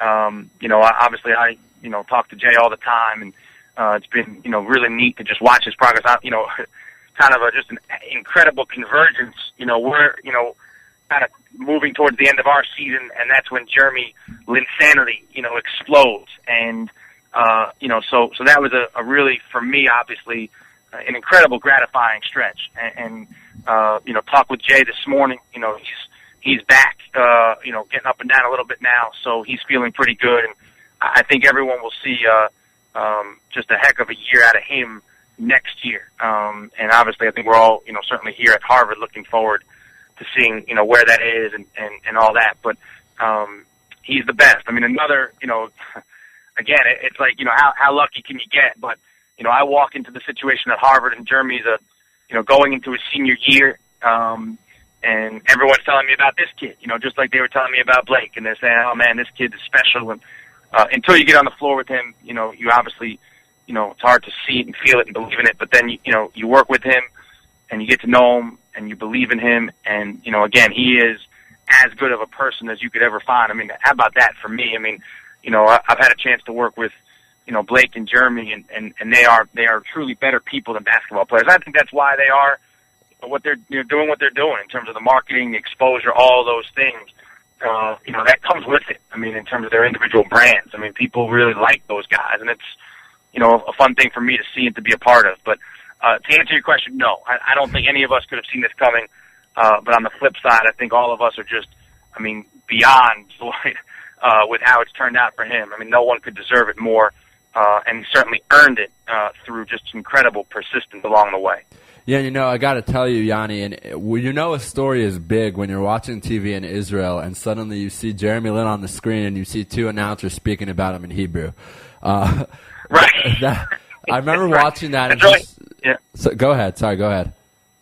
No, you're right. I mean, it was a global phenomenon, and I think it speaks obviously to Jeremy and him being, obviously, a Taiwanese American, but the Harvard brand is so powerful. I think that was a big piece of it too. Or I know that was a big piece of it. I mean, maybe the most compelling part of the whole story was, him coming from Harvard and becoming what he became so quickly. I think, it was just such a compelling story, and the way he emerged too. But no, it was really neat. I mean, I gotta tell you, I coordinate our recruiting, and you like to get that stuff out as quickly as you can. There was so much of it. I mean, I couldn't keep up. I mean, there was just no chance of trying to keep up with, just how crazy it was there, especially with us, in the middle of our season, towards the end of our season, having to prepare scouting reports, that sort of thing. It was overwhelming, and I know it was for Jay too. I mean, I went to go see him. We went to go see him, play the Celtics there after we got, back from the end of our regular season against Cornell, and after the game, I mean, he's got, and this was kind of towards the, the tail end of the Linsanity craze, and he's got, I mean, probably 150, 200 reporters, right there. They had to move. I'm sure you guys know they had to start moving the press conferences out of the media room and put them in a, in kind of a bigger space. I mean, it was that kind of deal with him, and so no, I mean the global impact of that was almost surreal. Absolutely, yeah, absolutely, and just being in Israel and following international basketball, I know. Obviously, he was born in America and he is an American, but also he also represents a lot of global basketball to show that there's a lot of people who can play well besides Americans. I was talking with one of my friends the other day, and we decided to come up with an all-star team of just guys born in America that were white, and it was hard. It was very hard. Huh. So. It's just interesting to see everything he's been able to accomplish. Of course, we talked about all the stops that you've been at. Let's talk about Harvard. You guys made the NCAA tournament last year, or this past season, of course. The year before that, you had that heartbreaker loss. I think I was at the buzzer. I don't really remember it. Right. And, I mean, I know it must have been really tough because, of course, you guys are the only conference that don't do the whole conference tournament thing. You guys just do the regular season champion, but you guys won this year. Before we get into that, actually, I want to ask you one quick question, of course, because this is Israel Sports Radio. Zach Rosen is Jewish, of course. I wanted to hear from you. Just can you tell our listeners a little bit about this guy, and what is he the next quote-unquote Jeremy Lin? Well, I don't know about that. I think obviously with what Jay's done, it's going to be hard for anyone, to replicate that. I mean, I'll say this about Zach Rosen. I mean, he was by far the best player in our league this year. I mean, he was at times unguardable. We certainly couldn't guard him, at our place when they beat us, down here at the end of the season. Zach scored the last 9 points for them in the last 3 minutes of the game. He was just, incredible. I think Zach Rosen's going to have a chance to find himself onto an NBA, roster. I really do. I mean, I think he's as good as any point guard out there, and he's just so good with the ball. He's crafty, he's savvy, can make a shot. I think the issue for Zach will be, can he guard? Can he guard up at that level? And I think he's got the kind of grit and grime that he can. He's going to figure it out. And, talking with an NBA guy the other day, I mean, we both kind of agree that he'll be right there in terms of trying to make a roster. I mean, right there. And, it's exciting. Our league is changing in that regard. I mean, look, I'm recruiting guys that will be pros, and that's where we are. And obviously Zach and Jeremy have tried to, and have changed the landscape of our league and the thought of our league. And, again, as basketball becomes more flat, as college basketball becomes more flat, and information travels so quickly,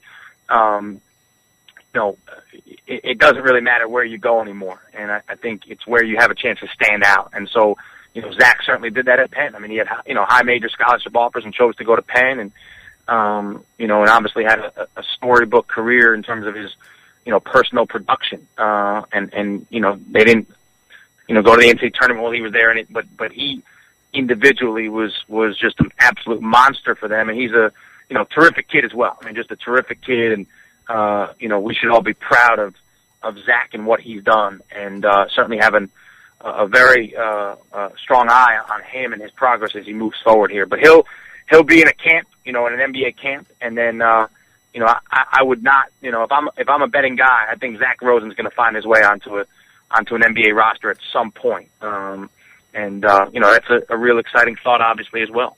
Right, and you know what? I hate to say it, but if he doesn't find a spot on the roster, we'd be happy to have him in Israel. We'd be happy to have him on Maccabi Tel Aviv.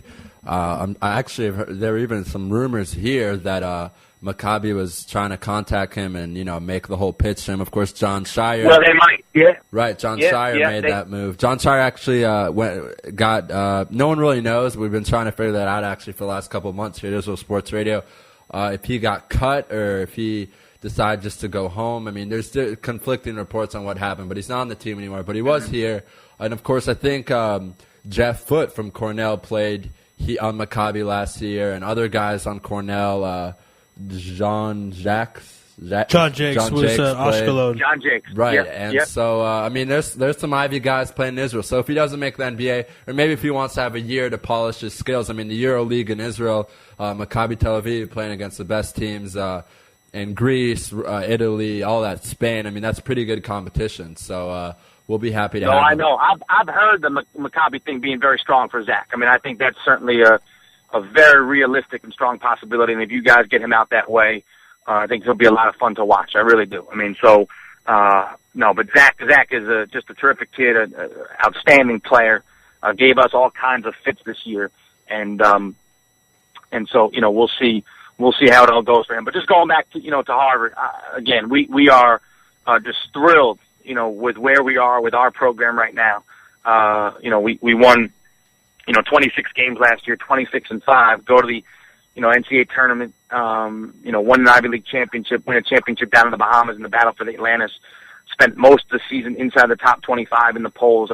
Just a remarkable year, and our guys had incredible buy-in from the start. Coach Amaker, pushed all the right buttons at the right times. It was just an incredible journey for us, and a lot of fun. And anytime you limit opponents to 55.6 points a game. I thought we just did an outstanding job guarding people this year for the most part. Found ways to string some wins together, to win some close games, to win games on the road. We had very, very balanced scoring this year. 5 guys, that averaged, over 7 points a game, 3 guys over 10. It was just a terrific season for us. Certainly had some ups and downs to it.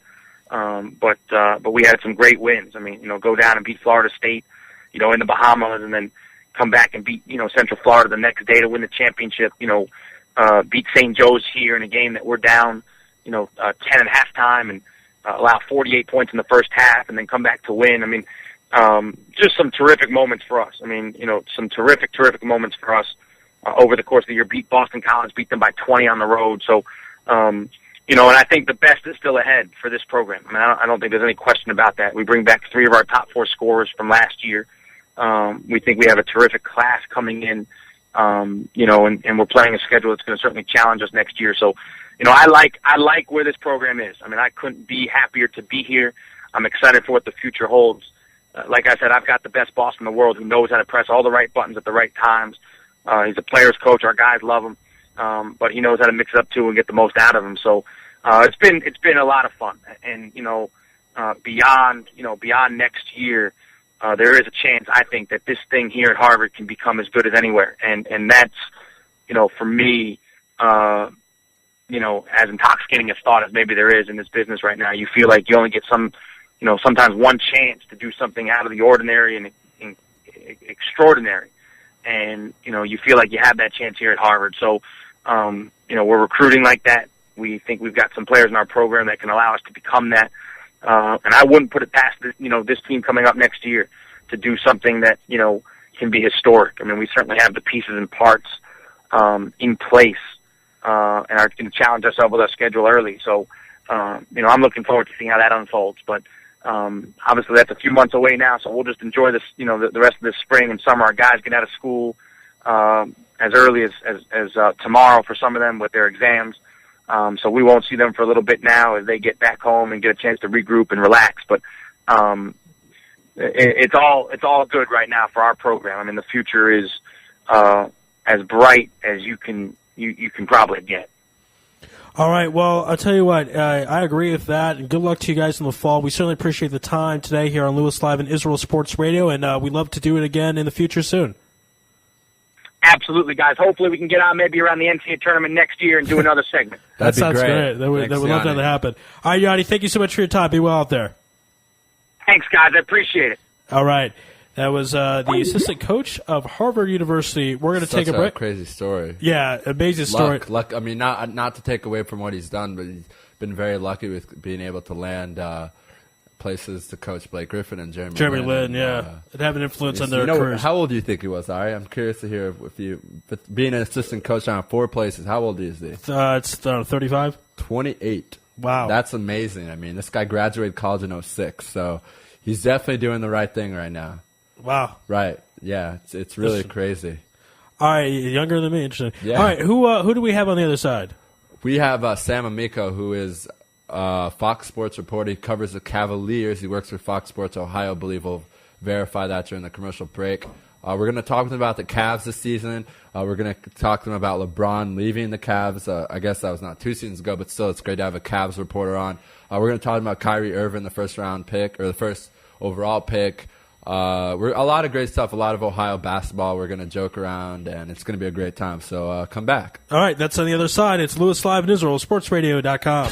You're tuned in to the only all-sports talk network in the Middle East, IsraelSportsRadio.com. Body and Soul Gym in the heart of Talpiot. Great machines, excellent staff, and wonderful classes such as Pilates, yoga, and kickboxing. Give them a call at 02-678-8861. Once again, that's 02-678-8861. www.body-soul.co.il. Once again, that's www.body-soul.co.il. That's Body and Soul in the heart of Talpiot, which is great for your body and your soul.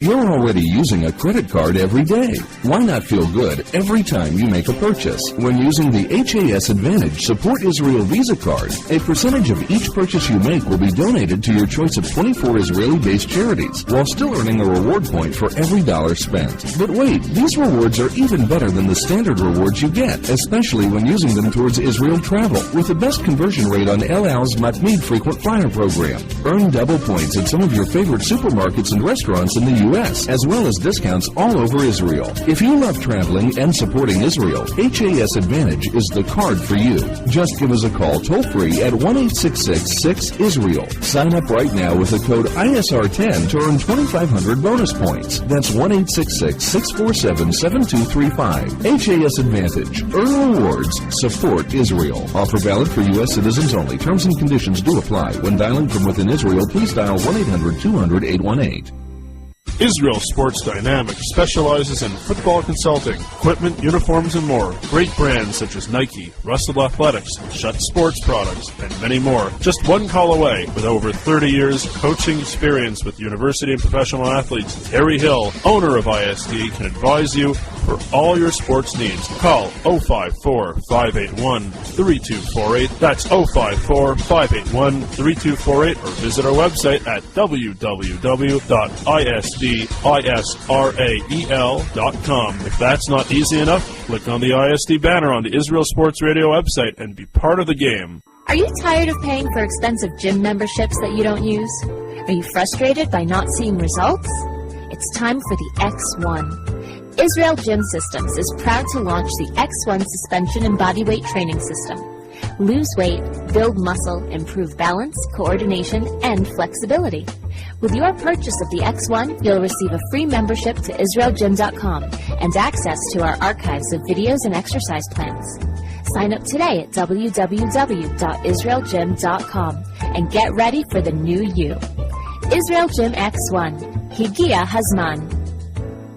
DJ Venom, DJ Venom, DJ Venom, DJing parties throughout Israel, birthday parties, weddings, club events, bar mitzvahs, bat mitzvahs, and much more.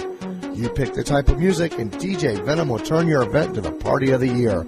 Available Sunday through Thursday. Call 052-952-6506 or email djvenom1984@yahoo.com. That's 052-952-6506 or email djvenom1984@yahoo.com. Book your party today. That's DJ Venom. Broadcasting live from Israel. IsraelSportsRadio.com. Back here on Louis Live, dialing up our next guest. Great show so far. Hour and a half in the books, another hour and a half to go on this 3-hour edition of Louis Live, final night of the week. Hello, Sam. Hello. Hi, Sam. Hello. Hi, Sam. Amico, This is Ari Louis with Louis Live on IsraelSportsRadio.com. How you doing out there? Good. How you doing? Doing great. It's great to have Fox Sports and NBA columnist Sam Amico here on Israel Sports Radio, of course, covering the Cleveland, Ohio area. And let's get right into it. There is a relationship, obviously, Israel, the Cavs, because of Omri Caspi. It seems, though, that his career kind of is going a little bit down than not exactly the player he was on the Kings with some of his stats. But what are your thoughts about Omri Caspi and his contribution to the Cavs? Well, I think it took him some time, obviously, after the trade. You know, and it was an interesting deal because both teams thought that J.J. Hickson would go in and help the Kings, and Caspi would fit right into that starting small forward role. But yet both players struggled in their new spots, and I think Omri did a nice job toward the end of the year when he started to feel more comfortable in the offense and more comfortable in the just along with his teammates and with Coach Byron Scott's philosophy. And I think they still have plans for him. They haven't given up on him, and they're hopeful that he'll win that small forward job again next season. And they liked what they saw toward the end of the season. He was a lot more aggressive. He was probably too timid at the beginning of the year, but the Cavaliers have liked what they saw from him late in the year, and they hope that carries over to the next season. So you think at the end of the day, the Cavs are going to figure out a way to keep him, and because in Israel sometimes we're concerned he might not make the NBA, maybe a journeyman, that type of thing, but there is some possibility and potential for Omri to stay with the Cavs and be a good fit. Oh yeah, I think so. They still need a starting small forward. They like Alonzo G2, but preferably he would be coming off the bench. But I think there's a definite chance that he will he'll get another shot. That's for sure. And one thing about players who were traded was this was a lockout year, so he had no time to get adapted to. There's no real training camp.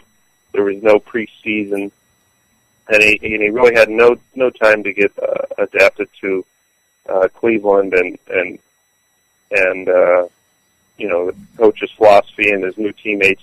If this had been a regular year and he had a year like this, then maybe you give up on him. But I certainly think it's pretty clear they're not ready to do that, and they're hopeful that he can carry over the last few weeks of the season till next year. Hi, Sam. It's Raphael. Thank you for joining us today. Hey, Raphael. Thanks for having me. Absolutely. Let's keep it with Caspi for a little bit. I'll tell you, in Israel, a lot of fans are happy that that move was made because fans would have to get up in the morning at 5 in the morning here to just watch the tip-off when he played in Sacramento because there was a 10-hour difference. Now he's in Cleveland, which is Eastern Standard Time, so it's a 7-hour difference, so people only have to get up at 2 a.m. So that's pretty exciting. But yeah, I'm a guy who has been following his career since he was even in the youth leagues in Maccabi here when he was like 15, 14, and this guy was a prodigy, really. And I've honestly, what Ari said, I haven't been really impressed. I mean, he shows some stretches where you're like, wow, this guy could be good. And then he just kind of disappears for a few games. And from what I heard, also he's kind of difficult with the media. We had him on once, and he was kind of weird. But I don't know. We'll see what happens with his development. Let's talk now a little bit more about some of the stars on this Cavs team, and let's start off with Kyrie Irving, who was the number 1 pick in the draft. Played, I believe, 11 games for Duke in the regular season, and then played a little in the NCAA tournament, coming back from that toe injury. He's had a pretty good year. It looks like he's going to win Rookie of the Year. I think they haven't announced that yet, but is that correct? Right. No, they should announce it, I would imagine, within the next week. Okay. Looks like he's going to win that. And, I mean, obviously, since LeBron has left Cleveland, it's been difficult to be a Cavs fan, especially last year. But, I mean, has he kind of, put some light into the tunnel? Is he helping Cavs fans think, okay, things aren't going to be that bad? Because he's a pretty special player. Oh, yeah, he definitely has. What's interesting, as you mentioned, he only played 11 college games, and he's a rookie who didn't get a training camp or summer league or any preseason or any off-season work with the coaches at all because of the lockout. So, the expectations for him initially, people weren't that excited about him. And, then they played Toronto in the first game, and he looked okay. And then all of a sudden he just took off from there. He had some injuries, one real injury with the shoulder, but they pretty much just shut him down on purpose so they could kind of improve their draft position there toward the end of the year. He wasn't really hurt. And if it wasn't stuff that could keep him from playing, But very excited about him. And I think that he showed that he's very shifty. He can shoot from the outside. He can drive, and he's very crafty around the basket. He reminds me. Everybody has compared him to Chris Paul and some of those other guys. He reminds me very much of Steve Nash in that sense, and I think his assist numbers will get better as his career goes, and they get some better players around him, which they're positioned to do. But no, everybody's very excited, and it's helped ease the loss quite a bit of LeBron in the summer of 2010.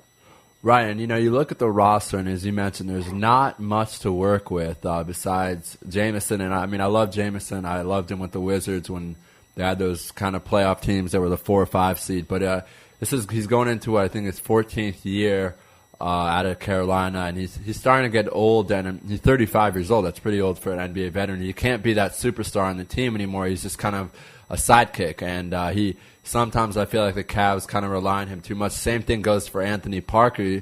He played in Israel for a long, long time. Very, very popular in Israel. Won a couple of EuroLeague championships.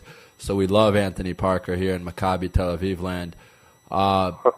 Besides that, though, Luke Walton has had so many problems with his ankle. He's getting paid so much money to pretty much do nothing. Varejao, I don't know. I kind of would be interested to hear. He's only 29 years old, but he can't ever put together a very, very impressive season. He's a very solid player, but not an amazing player. What do you think the Cavs are going to do with him this summer? Well, Jameson and Parker won't be back. I suspect Anthony Parker will retire. A great guy who just, as you mentioned, he just was past his prime here in these last 2 years, and wasn't able to get it done consistently. But a really good guy, and the Cavs were happy to have him. And I wouldn't be surprised if they offered him some sort of role, whether it be in the front office or, he says he doesn't want to coach, so it might not be in the sidelines, but maybe a scouting job of some sort, because they really like having him around. Jameson, I suspect, will play somewhere next year. He's already said it won't be Cleveland. Okay. I think that's positive. Right, and guys like Daniel Gibson, he was the hero in that finals a few years ago. Ari, when was that? Against the Magic, no? Maybe, are you thinking not the Magic, against the Pistons, I think, 2007? No. Yeah. Yeah, it was 2007, right, when they beat the Pistons. Right, yeah, he was amazing. But since then, he just, again, hasn't really put it together.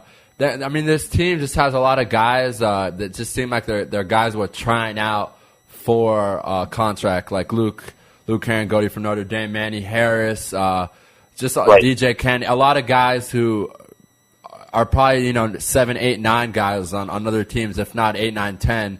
There's not really much to work with, and Kyrie still was able to have some games where he had 10 plus assists, and he's a great player. I'm looking forward to his development. One thing I want to ask you regarding the Cavs, they were in the playoff chase, I guess, for the first half of the season.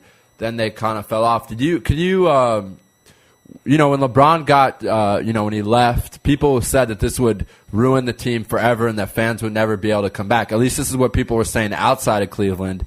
They could be back in the playoffs 3 years after LeBron leaves. So that's that's something to be really excited about, no?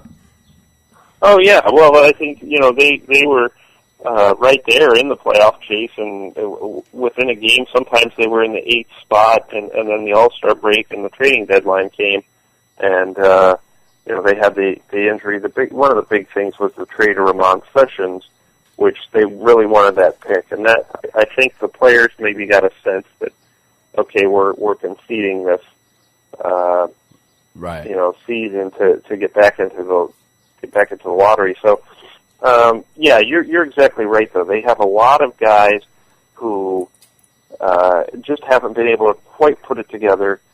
Daniel Gibson being one, and they have an option on his contract this year, and it'll be very interesting to see if they pick that up or if they just buy him out or if he's involved in some sort of trade. They're going to have a lot of cap space to operate now because of the huge expiring contracts of Jameson and the smaller one of Parker. Right. And then all these other guys, like Samardo Samuels that you mentioned and Manny Harris, those guys all, they all have contracts for next year, but they're not guaranteed, so they can let them go this summer and use that cap space to $1 million available. Now, they're not going to agent, but they can't do education trade. And not to mention that their top they work some six and math and a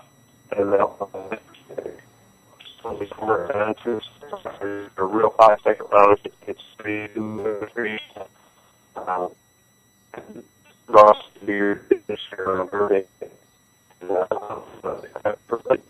Pretty certain the third guy will be back. The key thing is the able to do that the past 2 years, and with the way he plays, kind of the wild energy man style that he plays, he's going to be prone to injuries. So they have quite a bit of work ahead of them, but I think they, the fact that they were closed this year for a large part of the year tells you a lot about them. And even Tristan Thompson, their number 4 pick last year. Right, and Tristan Thompson had a pretty good year, a rookie out of Texas. Texas really has a lot of great guys around the league that have been playing well, and a lot of guys, good guys. A lot of them come from Findlay Prep, which is, I believe, in Las Vegas. A lot of them are Canadian as well. Mike Kabongo was on the team this year as a point guard, great guy to watch. But yeah, this Cavs team does have a couple bright spots, and hopefully the future will get better. Now, I want to talk to you a little bit about some teams that the Cavs play a lot this year, and that are actually have played a lot in the past and this year, and they are in the playoffs. And that my dark horse for the Eastern Conference champion. Okay, looks like we lost Sam. We've been having some technical difficulties. You could probably hear. Let's dial him up right now. Could be that he's driving under a bridge or something. Yeah, because he's kind of heard the interview, certain parts where he's kind of going in and out. So we're going to Sam. Hi, Sam. Looks like we lost you there. You back on the air? I'm back. I'm sorry. I don't know what happened there. It's okay. No problem. Sam, what I was trying to talk about is I wanted to talk to you a little bit about some teams that the Cavs face a lot, and the Pacers, who I really love them. I think they're going to beat the Heat in the next round. I really believe that from the start of the season. I I saw them play last year live in Indianapolis. It was a great game. I think they match up well with the Heat. I want to get your opinion on the development of the Pacers team from 2 years ago being 20 games under 500 and to now being the number 3 seed.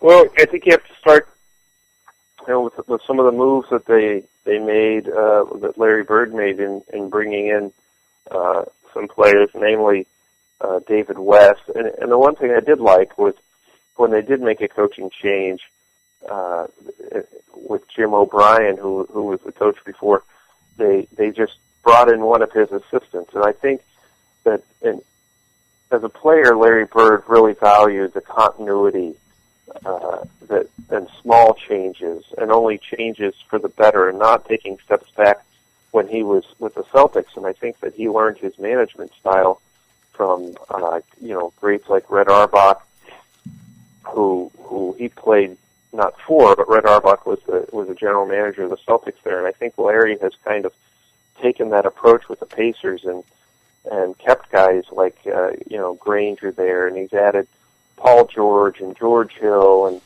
Tyler Hansbrough, these guys who are not superstars, but guys who can all play within the team concept and and they're all very good. And he's done a nice job with that. And of course, you have Roy Hibbert, Danny Granger, and then bringing in David West. It's just it's a very cohesive team. They understand Coach Frank Vogel's philosophy, and they play very well together. And you're right, they match up very well with Miami. And Granger has always played LeBron tough, sometimes outplay him. So I think that's going to be a series to watch. The Pacers, the one thing they have to do, which they kind of got shaky there in that first game against Orlando, losing at home, was they just have to maintain their focus. And it's kind of funny because sometimes this is a team that gets a little overconfident because they believe in themselves so much. But they responded last night with a big win in Orlando, blowout, and they're a very physical team. And those are the type of teams that are built for the playoffs, are physical teams. Right, and it's funny that if you look at the roster of this team, there are guys guys that were superstars in college, Hibbert, Hansbrough, even Carlson at UCLA, and then you look at the other guys, George Hill, IUPUI, Paul George from Fresno State, even Danny Granger, a guy, I think he went 17th in the draft, but from Colorado. So it's kind of cool how they balance out these guys who were superstars in college, especially Tyler Hansbrough. I mean, this guy was arguably the best player in college for a couple of years. Then he has to go to the NBA and realize that that's not going to be his job anymore, is to be the face of the team and all that. Kind of the same thing with J.J. Redick. Both of those guys, I see a lot of similarities in them. And they're both playing well. A lot of people said that both of them wouldn't be able to adapt to the NBA. J.J. Redick wouldn't be able to guard people, wouldn't be able to shoot over people. And J.J.'s done a great job in Orlando.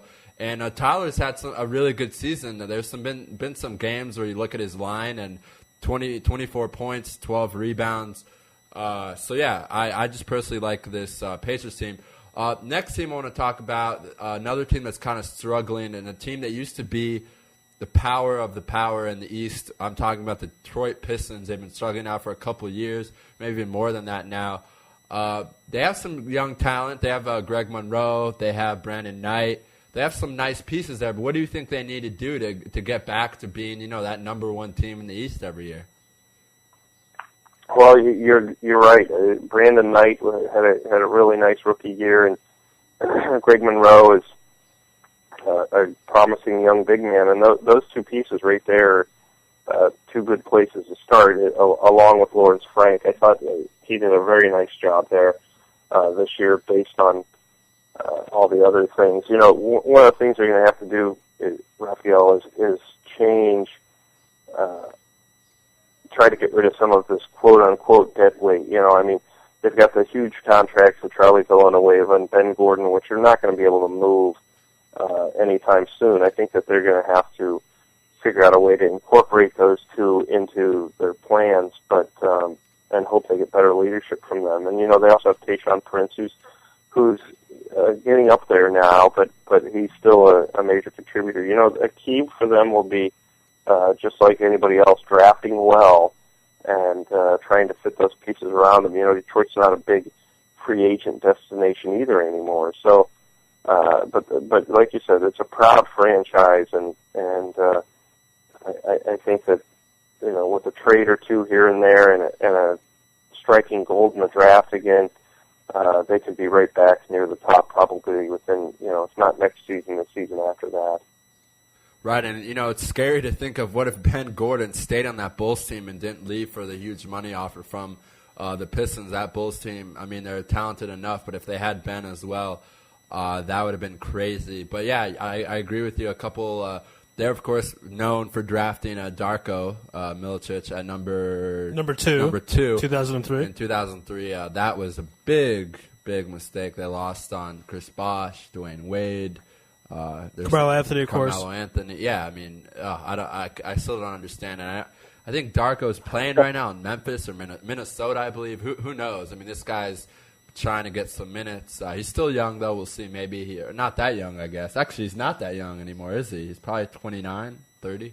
I think he's about 29 or 30. Yeah, so he's not young. So yeah, it was puzzling at the time, and it's as you watch these other guys, it's still fairly puzzling. He had a good season, not particularly this year, but the year before that, he was doing pretty well in Memphis, and you know, but he's really a backup center in the NBA, and that's his role, and that's not what you're looking for with the number 2 pick. But yeah, you're right. It's you know, the draft. That's the one thing about the draft is the reason they call it the lottery is because you're trying to punch in a winning ticket. There are no guarantees in the lottery. Yeah, that's for sure, and the Pistons certainly found that out the hard way. Sam, last question before I let you go. I want to get into Dan Gilbert because we in Israel followed that whole situation 2002 with LeBron. He became very famous by comparing him to Benedict Arnold, selling his jersey for $17.41 because that was the year Benedict Arnold was born, writing the letter, basically cursing him, saying that the Cavs would win a title before LeBron does. You cover the Cavs, obviously. What is Daniel Gilbert like in real life? Well, he's the guy who wrote that letter. I mean, he's very passionate. You know, there's no, that wasn't something he did just to create, you know, at the time we thought, hey, he's just stirring up, you know, emotion and fan support. But, no, he's an emotional guy who's very dedicated to his franchise. And I think that's the one thing that the Cavaliers may have over, some other situations that aren't so good. I don't want to say the Cavs situation isn't good, but you know, there are some teams that may not have great ownership, and I think Dan Gilbert's one of the best owners in the league because, you know, he's very passionate. He'll do whatever you know it takes to win. You know, one story with Chris Grant having called Dan Gilbert and wanted to get a trade approved and said, you know, this is going to cost us a lot of money. It was the trade in which they brought Baron Davis from the Clippers and the Clippers' number 8 pick, which ended up winning the lottery and being Kyrie Irving. And Chris Grant called Dan Gilbert and said, you know, hey, this is going to cost us a lot of money, but we get 2 lottery picks. And Chris Grant couldn't get a hold of him for like 24 hours, and you know, the Clippers were waiting to hear back from Chris Grant on this trade, and you know, they could have pulled the plug, and Chris Grant finally got a hold of him, and Dan Gilbert said, don't ever ask me about spending money. Just do it. If it's going to make us win, do it. And he said, so you don't even call first. If this is a trade we need to make, and it's going to cost me a lot of money, I don't even care about that part. Just go ahead and make the trade. That's what you're here for. And, you know, not very many owners would do that. They'd want to talk to the GM first. They'd be worried about, you know, going over the salary cap. And he has none of those concerns. He's always been very passionate about winning. And now the LeBron situation, you know, LeBron, there's a big poster of him downtown Cleveland. They could replace that poster with Dan Gilbert because he is really the face of this franchise now. and a person that Cavaliers fans just think, hey, this guy is on our side, and he's going to build a winner here somehow. And that's the one thing that I think is the Cavs kind of, of all the non-playoff teams, here's the one guy that kind of gives them the edge to improve quickly is their owner. And he may come across as a little kooky, but and maybe he is, but he's very passionate, and I think that's what the people in Cleveland need, particularly, after having lost year after year after year and not getting it done in the LeBron era. They need someone to tell them, hey, you know what, we're gonna get this done. Yeah, I appreciate that insight, and it's good to hear kind of the other side, because the national media, or what's heard outside of Cleveland, is that he's a little crazy, a bit of a goofball, but if that's turned into passion and trying to make the ball club better, that's certainly a good thing. Sam, we got to run, but we certainly appreciate your time. Fox Sports' Sam Miko here on Louis Live and IsraelSportsRadio.com. Guys, thank you very much for having me. It was a real honor, and if you ever need anybody, I'm sure I'll be around. Right, we thanks, certainly Sam. appreciate that. It. Have a good day, Sam. Be well, Sam. All right. Take care, guys. Bye-bye. All right. That was Sam Miko from Fox Sports in Cleveland, giving us some inside information about Dan Gilbert and the Cavs. We'll take a break, and on the other side, MLB.com insider Barry Bloom. You're listening to Louis Live and IsraelSportsRadio.com. You're tuned in to the only all-sports talk network in the Middle East, IsraelSportsRadio.com. Body and Soul Gym in the heart of Talpiot. Great machines, excellent staff, and wonderful classes such as Pilates, yoga, and kickboxing. Give them a call at 02-678-8861. Once again, that's 02-678-8861. www.body-soul.co.il. Once again, that's www.body-soul.co.il. That's Body and Soul in the heart of Talpiot, which is great for your body and your soul. You're already using a credit card every day. Why not feel good every time you make a purchase? When using the HAS Advantage Support Israel Visa card, a percentage of each purchase you make will be donated to your choice of 24 Israeli-based charities, while still earning a reward point for every dollar spent. But wait, these rewards are even better than the standard rewards you get, especially when using them towards Israel travel, with the best conversion rate on El Al's Matmeed Frequent Flyer program. Earn double points at some of your favorite supermarkets and restaurants in the U.S., as well as discounts all over Israel. If you love traveling and supporting Israel, HAS Advantage is the card for you. Just give us a call toll-free at 1-866-6-ISRAEL. Sign up right now with the code ISR10 to earn 2,500 bonus points. That's 1-866-647-7235. HAS Advantage. Earn rewards. Support Israel. Offer valid for U.S. citizens only. Terms and conditions do apply. When dialing from within Israel, please dial 1-800-200-818.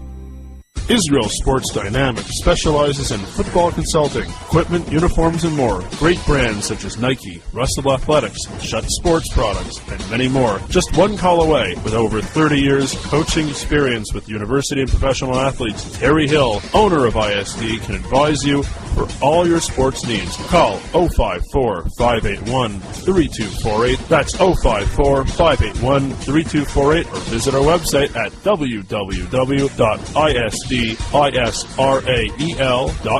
If that's not easy enough, click on the ISD banner on the Israel Sports Radio website and be part of the game. Are you tired of paying for expensive gym memberships that you don't use? Are you frustrated by not seeing results? It's time for the X1. Israel Gym Systems is proud to launch the X1 suspension and bodyweight training system. Lose weight, build muscle, improve balance, coordination, and flexibility.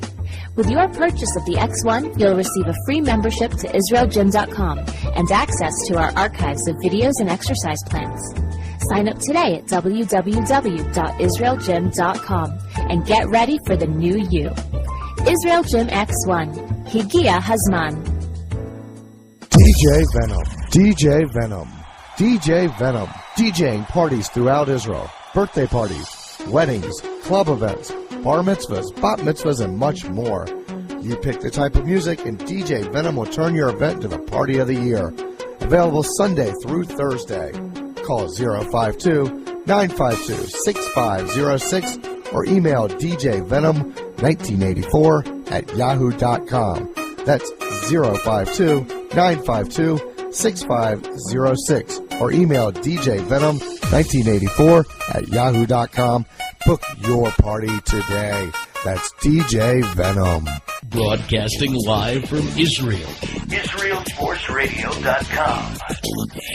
Back here on Louis Live, we're going to dial up our next guest. He's from MLB.com, and actually he agreed to be our Israel Sports Radio MLB insider.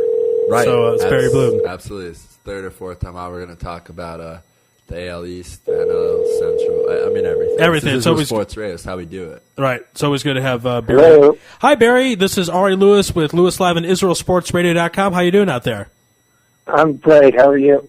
Doing great. It's great to have MLB.com, Barry Bloom, here on Louis Live and IsraelSportsRadio.com. So much to talk about in the world of baseball. We're going to begin with my Cardinals because I'm just so happy they're in first place. The pitching's coming on very nicely. John Jay, Freese, and Carlos Beltran, of course, as well. And on the other side, Albert Pujols, homerless in the first month of the baseball season with the Angels. They're in last place. So I don't know how to phrase exactly, but how happy are the Cardinals that they didn't sign Albert Pujols to a 10-year, $250 million deal?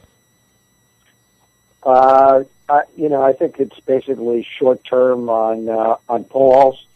And I think it's also short-term because you just don't know how long Carlos Beltran's going to last with his history of injuries. So I wouldn't smirk too much. It's just May, and we've got a whole season to go. All right. Okay. Fair enough. I mean, I'll try to enjoy it while it lasts, and hopefully it ends up this way because I wouldn't say Albert pulled a LeBron James, but it's kind of close that we're a little upset with him as Cardinal fans. Let's go to come on. I mean, LeBron James has never won anything. I mean, all of a sudden you're bad-mouthing Pujols. He won you 2 championships when you shouldn't have won. That's true. That was actually two, and especially 06 was the 83 win year. It was one of the worst teams the Cardinals had that decade. Right, and last year they were 9 games out with a month to go.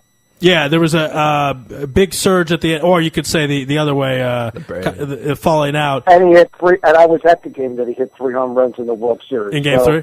But the rest of the World Series... let's not jump all over Albert. He did a pretty good job for your franchise. But the rest of the World Series, though, he was pretty bad. I think altogether he batted .237, even with the 3 home run game. And they didn't need those 3 home runs. They were going to win without him. Wow. Ari Louis. I went there. No loyalty to your man, Albert. We were very upset there. All right. Let's go to Jared Weaver, throwing the no-hitter. Last year, I actually thought, had it not... or it could have been possible for him to win the Cy Young. Second place, he had a pretty good year. Gets the no-hitter, 10th one in Angels history. Give us your thoughts. I think first part of his career, I don't know if he really lived up to his potential. Started to put it together right now. What are your thoughts about the no-hitter? Okay, let's look at the first person on the Angels list of 10 no-hitters. It was Bo Belinsky. No-hitters don't mean anything to anybody's potential for a career. Irvin Santana pitched one last year. He hasn't done squat this year. Some great pitchers pitch him. I think 4 of the 10 no-hitters were by Nolan Ryan. Some pretty lousy pitchers with no history pitch him. I mean, Johnny Vandermeer is the only one in history to do back-to-back no-hitters, and he's not known for anything else. Now, taking Weaver in the context of the whole, he's been one of the top pitchers in the American League for the last couple of years. And he heads up a great pitching staff. They've got 4 classic starters. Jerome Williams has been their 5th. They're a little weak there. Their bullpen has been pretty bad. And I think Weaver is he's pitched up to his capabilities for a couple of years now. That's why they signed him long term. Hi, Barry. It's Raphael. Thank you again for joining us. As always, it's always to be on. Always a good time. It was funny watching you and Ari have that little conversation about Albert. I actually agree with you. He won 2 championships for the Cardinals. I don't really see how you could badmouth him. LeBron choked in 2 championships with the Cavs. Albert's a traitor, I tell you. Oh man, I don't know about that. Maybe whatever. I'm sorry. Go ahead, gentlemen. Anyway, $250 million is a lot to be a traitor about. That's true. Well said. I want to talk to you about the AL East and more specifically my Blue Jays, who went into Texas and just had a really great series there. Got a walk-off home run by the Canadian Brett Lowry. Ricky, you guys are real fans out there. Cardinals, Blue Jays. We support our teams. We're big fans. I've been a Blue Jay fan since birth. I mean, this team.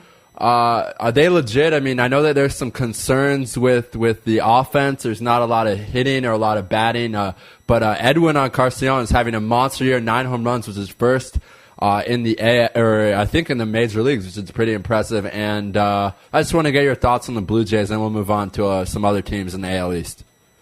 Yeah, I like the Blue Jays, and I think we talked about this the last time I was on. Right. I predicted that they would finish ahead of the Red Sox this year. There's nothing that's happened that makes me feel any different.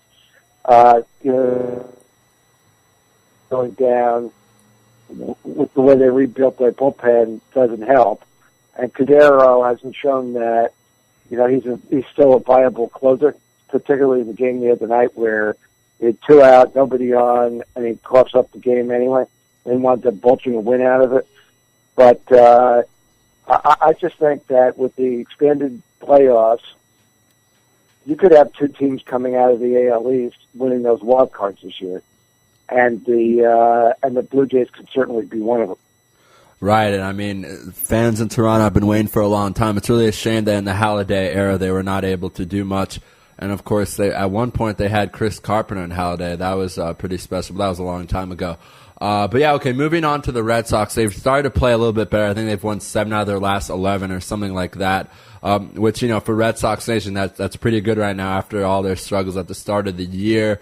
I think, last time we had you on was, when was that? I think it was right after the collapse, the 15-9 game. We talked a little bit about that. Valentine maybe being the hero. Yeah, and we talked about Euclid, I think, but things have gone better there. Is Bobby V, you think, is he the long-term goal for the Red Sox? Is he going to be there in 2 years? Or are the players going to just have to get used to his style? Is this going to work for the fans and the media? I mean, is he the solution in Red Sox Nation? Well, there's a couple of things here. I mean, number one, look at the competitive nature of the teams that they played when they opened badly as opposed to who they've been playing for the last 2 weeks. It's been the Twins. It's been the White Sox. They've been able to put together some wins. The A's, although they got clobbered by the A's, I think last night or the night before. Mm-hmm. So I mean, a lot of this depends on the type of pitching they got. The bullpen started to even out a little bit after a horrible start, and Aceves has been closing for them. As far as Bobby's concerned, Bobby is this taste, and he's going to be he's an acquired taste. He's, I think, a very bright baseball guy. He's back in baseball after 10 years. He's dealing with, new media, social media, the Red Sox Nation stuff, the angst up there. Even though they've won 2 championships, they still feel like the world is going to collapse around them, and the Yankees are winning around every corner, which they are. I mean, Yankee fans pay little attention to the Red Sox as compared to the other way around. The rivalry is really kind of one-dimensional when it comes to that. Yeah. As is the Giant-Dodger rivalry, pretty one-dimensional in terms of that, 2 Giants to the Dodgers. So the situation with him is that he'll be there, I think, for at least a couple of years. And Euclid is on the disabled list. I mean, since Bobby took his shots at him, gratuitously or not, Euclid hasn't stayed down 1 iota, and he hasn't played. And the truth about it is that he's a first baseman. He's been miscast as a third baseman. He can't play that position full time. He's not going to be back at first base with the Red Sox because they have Adrian Gonzalez there for 7 years. So maybe for the long term, the best thing for Euclid is to trade him to some place where he can play first base and maybe shore up the pitching staff in the bullpen by doing that. I think he's a peripheral part on the Red Sox now as they move forward. Right now, we're speaking with Barry Bloom from MLB.com. We're talking right now about the AL East, kind of taking a deeper look at it. Let's just stay with the Red Sox team. I want to talk about a guy who hasn't lived up to his expectations. Of course, it's not really because of his game. Well, actually it is. That is Carl Crawford. He didn't have a good year last year. Then had the wrist surgery this summer, so hasn't been able to come back. They gave a lot of money to him. I mean, he got a big contract for a long time. And I know it's only, a year and now a month into that contract, but people are starting to worry about him a little. Are you concerned at all? You think he's going to bounce back from this injury? I know he's having problems now in his elbow, and I've personally had elbow and wrist problems, and they can be serious and they can take some time to heal. So what are your thoughts on the future for Carl Crawford? And your injuries, it makes it difficult for you to pick up a microphone, right? Right. So it's not the same thing. I think they've got 7 years on that contract with Crawford. He had a lousy first year adjusting to Boston. Now he's had the injuries. He's young. There's still plenty of time. There's 5 more years to go. I don't think they should panic with Crawford. I think they should get him healthy this year and get him back to where he's healthy enough to play this position and contribute to them either later this year and certainly next year. I mean, there are some injuries and some players, it takes a full year for them to respond. You take a look at Jake Peavy is a good example. He had this surgery, experimental surgery to reattach the latimus dorsi tendon and muscle to his back of his shoulder, and nobody knew how it was going to play out. But the doctor at the time said it was going to probably be a year before he was going to really start getting his legs. He came back early. He had shoulder tendonitis last year.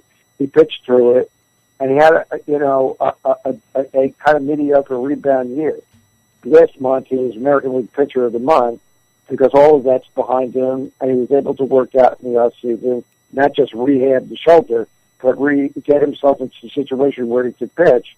And for a month at least, he's shown that he is the pitcher of old that won the Cy Young Award for the Padres in the National League in 2007.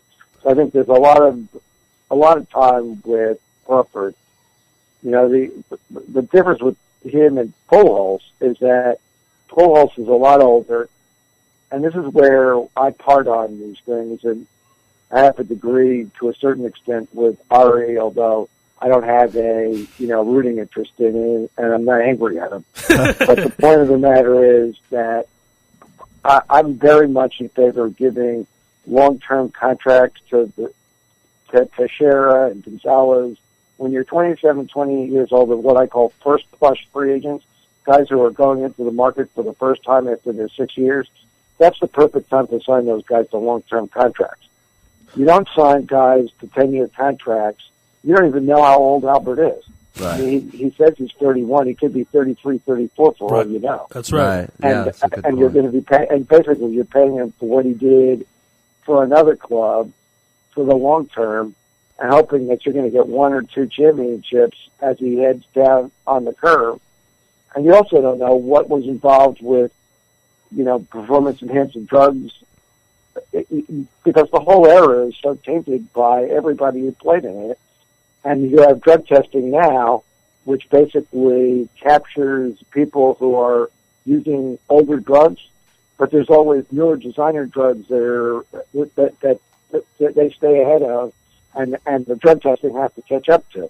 So you just don't know where Albert played into all this, or even where Crawford played into all this.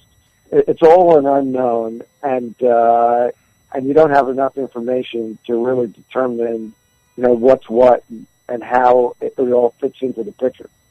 Right.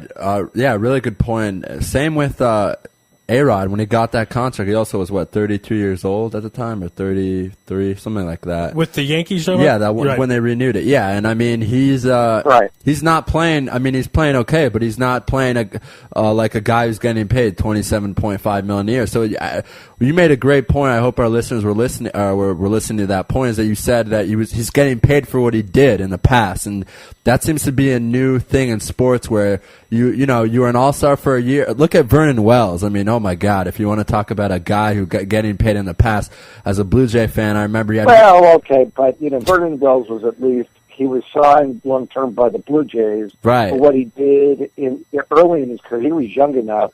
He's an anomaly because Vernon Wells, at his age, shouldn't be playing the way he's playing. Right. You can't blame the Blue Jays for signing Vernon Wells to a long-term contract. I would have signed him too because you want to lock up those guys. They also did it with Rios. Rios was only good for a year and a half before they gave him that contract. I don't. Well, hey, look. As a general manager of my own fantasy league team, it's hard enough, and I don't criticize general managers. I really don't. Okay. Because it's impossible. You can use any metric you want, and they try to use everything to try and predict future performance on past performance. And there's no way you can do it. Right. You have no crystal ball. Nobody has it. Everything is a flyer.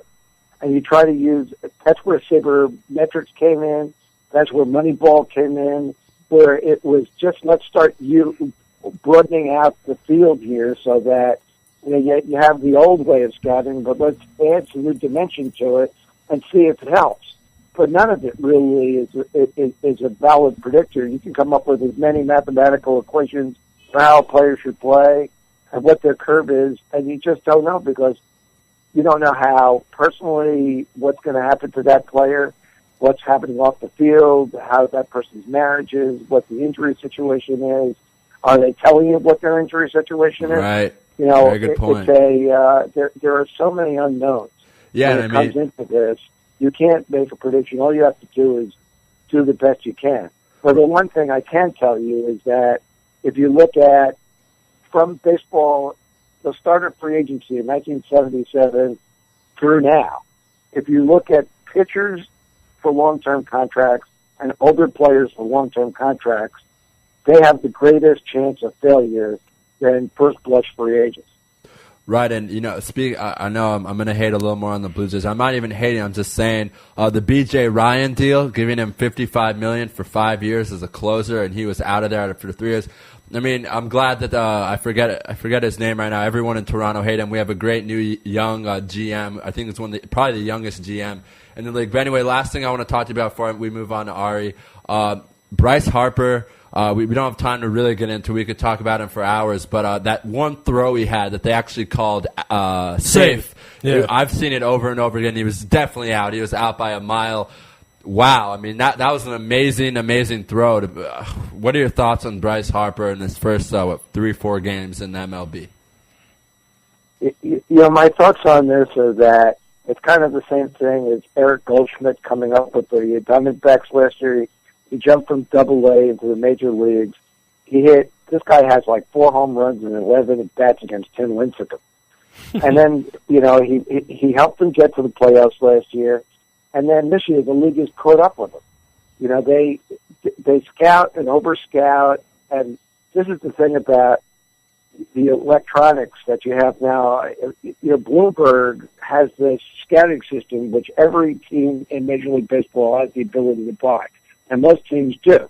And what it does, it takes every pitch that MLB.com charts, and we chart every pitch in every game, and it puts it into a different combination so that you can call up any batter and you can show where that batter hits the ball, and you can do it from any type of pitches to any speed pitches, and you look at a screen and here's the way a batter has a tendency to hit, and you can see that 99% of the time the guy hits the ball to right center field or whatever. I mean, they figure guys out. And so what happens is the guys who have staying power, the younger players who move on to the next level, and the same thing with pitchers. They have to make adjustments to compensate for what everybody has discovered about what they do. Now, Bryce Harper is going to go out there, and he's got a lot of raw talent. And they're going to try, everybody's going to try and figure him out. And I guarantee you, by the second half of the season, and the second time he's going around to see the same teams, they're going to be playing him a lot differently than they are now.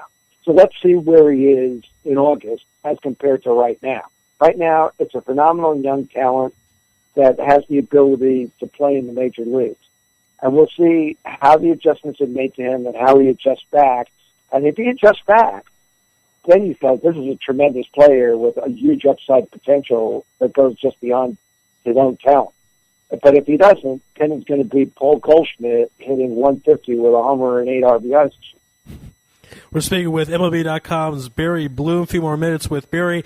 Now, since 1941, we have not had a 400 hitter or a Triple Crown winner. There are two. I know it's only a month in, but there are two gentlemen chasing it: Hamilton and Matt Kemp. Kemp could have won the MVP last year. Hamilton won it 2 seasons ago. Kemp's batting over 400. Josh Hamilton 395. What are the chances that either one of these gentlemen get over 400 and or win the Triple Crown? I think the Triple Crown's a little less likely, but I think 400 there's a chance. So, what are your thoughts? Okay, I hate to correct you. I guess, you're all the way over in Israel, but there was a Triple Crown. There have been several Triple Crowns. Oh, sorry. Nobody won the Triple Crown in 1941. I'm sorry, that came out wrong. Brooks Robinson won the Triple Crown. Crown. The Triple Crown was won last in the 60s. Right.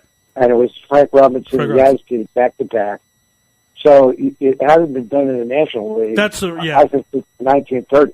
Right. I think Rogers Hornsby was the last one to do it.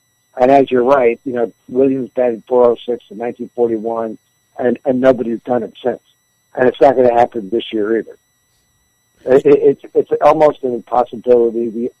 The only way I think it can be done, and I think Bonds had a shot at it late in his career when he was batting 350, 360, is if you walk 200 times a year, the way they were walking Barry Bonds, then you only need 150 hits to bat 400. If you walk 70 to 100 times a year, and 100 being the tops, most players don't, then you need 230, 240, 250 hits to do it. And Ichiro has had seasons where he had 230 and 240 hits. He has the Major League record. He had 10 years in a row of 200 hits or better. He didn't come close to 400. Right. No, so, it's not going to happen. And the Triple Crown almost becomes an impossibility, too, now, because you have, too many well-rounded players that have to face, in the old days, you faced basically one pitcher and maybe one relief pitcher in a game. You were facing the same guy. You go back to the 60s, it was the same guy in a 4-man rotation who was throwing 300 innings. And then you had a guy, I'm fond of saying, I love telling the story about, I covered the Bucky Dent game as a young guy, young writer at Fenway Park in 1978. Goose Gossage came in and saved that game 3 times. He came in the 7th inning and bailed out Ron Guidry, and then he bailed himself out in the 8th and 9th inning and won the game 5-4. That would never happen in this era. Goose Gossage would have been out of there, or he wouldn't have even been in the game until the 9th. It would have been a series of 7 pitches. And that makes it much more difficult for a player to hit for the Triple Crown or 400 over the long term, because you have to face a constant barrage of pitchers who are fresh every time they come into the game. Good point. I hear that. I think that I agree that I don't think the Triple Crown will be won this year, and I think Kemp will have a chance at 400, but most likely you're right in that he'll fall a little short of it, or who knows, way short, depending on what happens. But how chances are increased that Kemp's on a good team this year? Last year, last place the Dodgers. This year, their first place. They got some help. Adam Ether's playing very well. He actually is Andre, and he is the RBI leader right now. So is Kemp therefore the most likely to win the MVP of the NL because his team is playing so well and he is playing so well himself? Well, okay. First of all, the Dodgers didn't finish in last place last year. They had a great second half of the season, and they finished in third place with a above 500 record, about 3 games behind the Giants. So they were 11 games out, and they made a big run at the second half of the season in a year that was rife, as you know, with financial problems and what went on with the ownership of the franchise, where the first half of the season, the guy kept talking about not being able to make payroll until they filed for bankruptcy, and MLB had to help fund him for the rest of the year. And once that got out of the way, I think Connie Mattingly did a fantastic job with those guys. Secondly, Ethier had a great first half of the year last year, and he made the All-Star team, and then he hurt his thumb, and he could never get it back the second half of the season.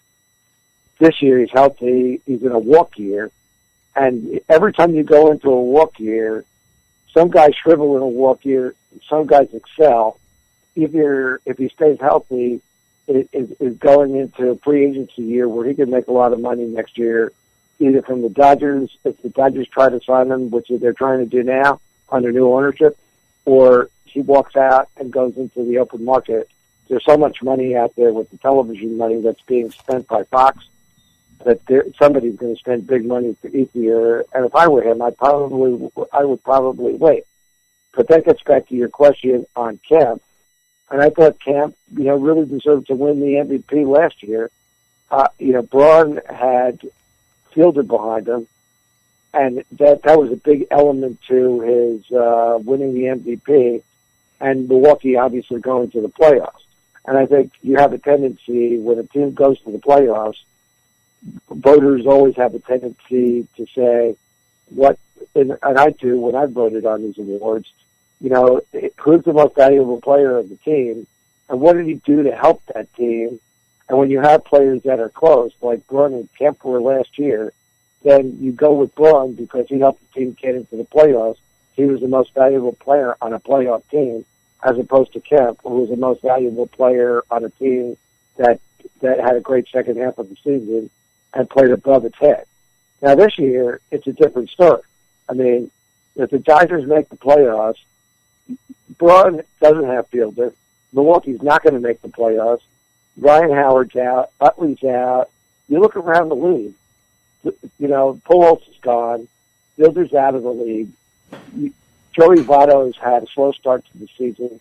Really in the horizon or the spectrum of players that you might have that would compete with Kemp, there's Kemp now, and then there's nobody else in the National League.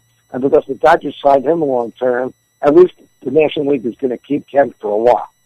Because everybody has migrated over to the American League. Because of the amount of money that the Red Sox, Yankees spend, other teams have to keep up with them. The designated hitter gives you another spot over there to spend money on players that you don't have in the National League. And consequently, the National League has fallen way behind. So it's a long-winded answer to your question that unless Kemp gets hurt, he's got to be the odds-on favorite to win in the National League because he's going to put up the numbers. The Dodgers are probably going to go to the playoffs, and there's nobody in the league now who's even close. Yeah, great point, exactly. And he was my pick at the beginning of the year. I went on a limb on that one. All right, Barry, we have to run. I apologize for my mistakes. I will try to do better next time you come on the program. That's why you have me. I'm here, to fill in the blanks. There's no apology necessary. Well, and that's what they say at the end of the party interruption. We'll try to do better next time. So I'll try to do better next time you come on the program. Barry Bloom from MLB.com. Thank you so much for your time on Louis Live and IsraelSportsRadio.com. I love it. Thanks. I'm glad to be on. Best everybody over there. All right. Thanks, be well, Barry. Barry. Thanks. All right. That was Barry Bloom from IsraelSportsRadio.com. Let's take a 1-minute commercial. Okay. So we'll do that. And we have Chris Wallace, the general manager of the Memphis Grizzlies. Big W last night to tie that series up. Yes, against the Clippers. That's after this. You're listening to Louis Live and IsraelSportsRadio.com. And just want to say also to everyone listening, this is a special 3-hour show. Have a great day and enjoy.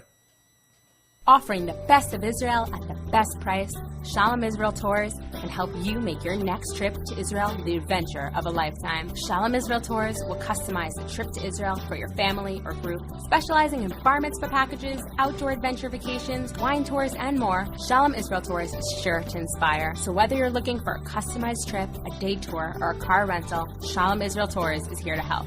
Email us at inspire@shalomisraeltours.com or click the banner on the Israel Sports Radio homepage, and soon you will find yourself in Israel. That's Shalom Israel Tours, www.shalomisraeltours.com. Back here on Louis Live, we're dialing up our next guest, and we've had a great lineup so far, but this is probably the biggest guest of the evening. He's the general manager of the Memphis Grizzlies. Former GM of the Celtics. Former GM of the Celtics, correct. And it's going to be a great pleasure. I met this gentleman about 2 years ago, a very nice guy. And hello? Hi, is this Chris Wallace? Yes, it is. Hi, this is Ari Louis from IsraelSportsRadio.com. You're live in the air. How you doing out there?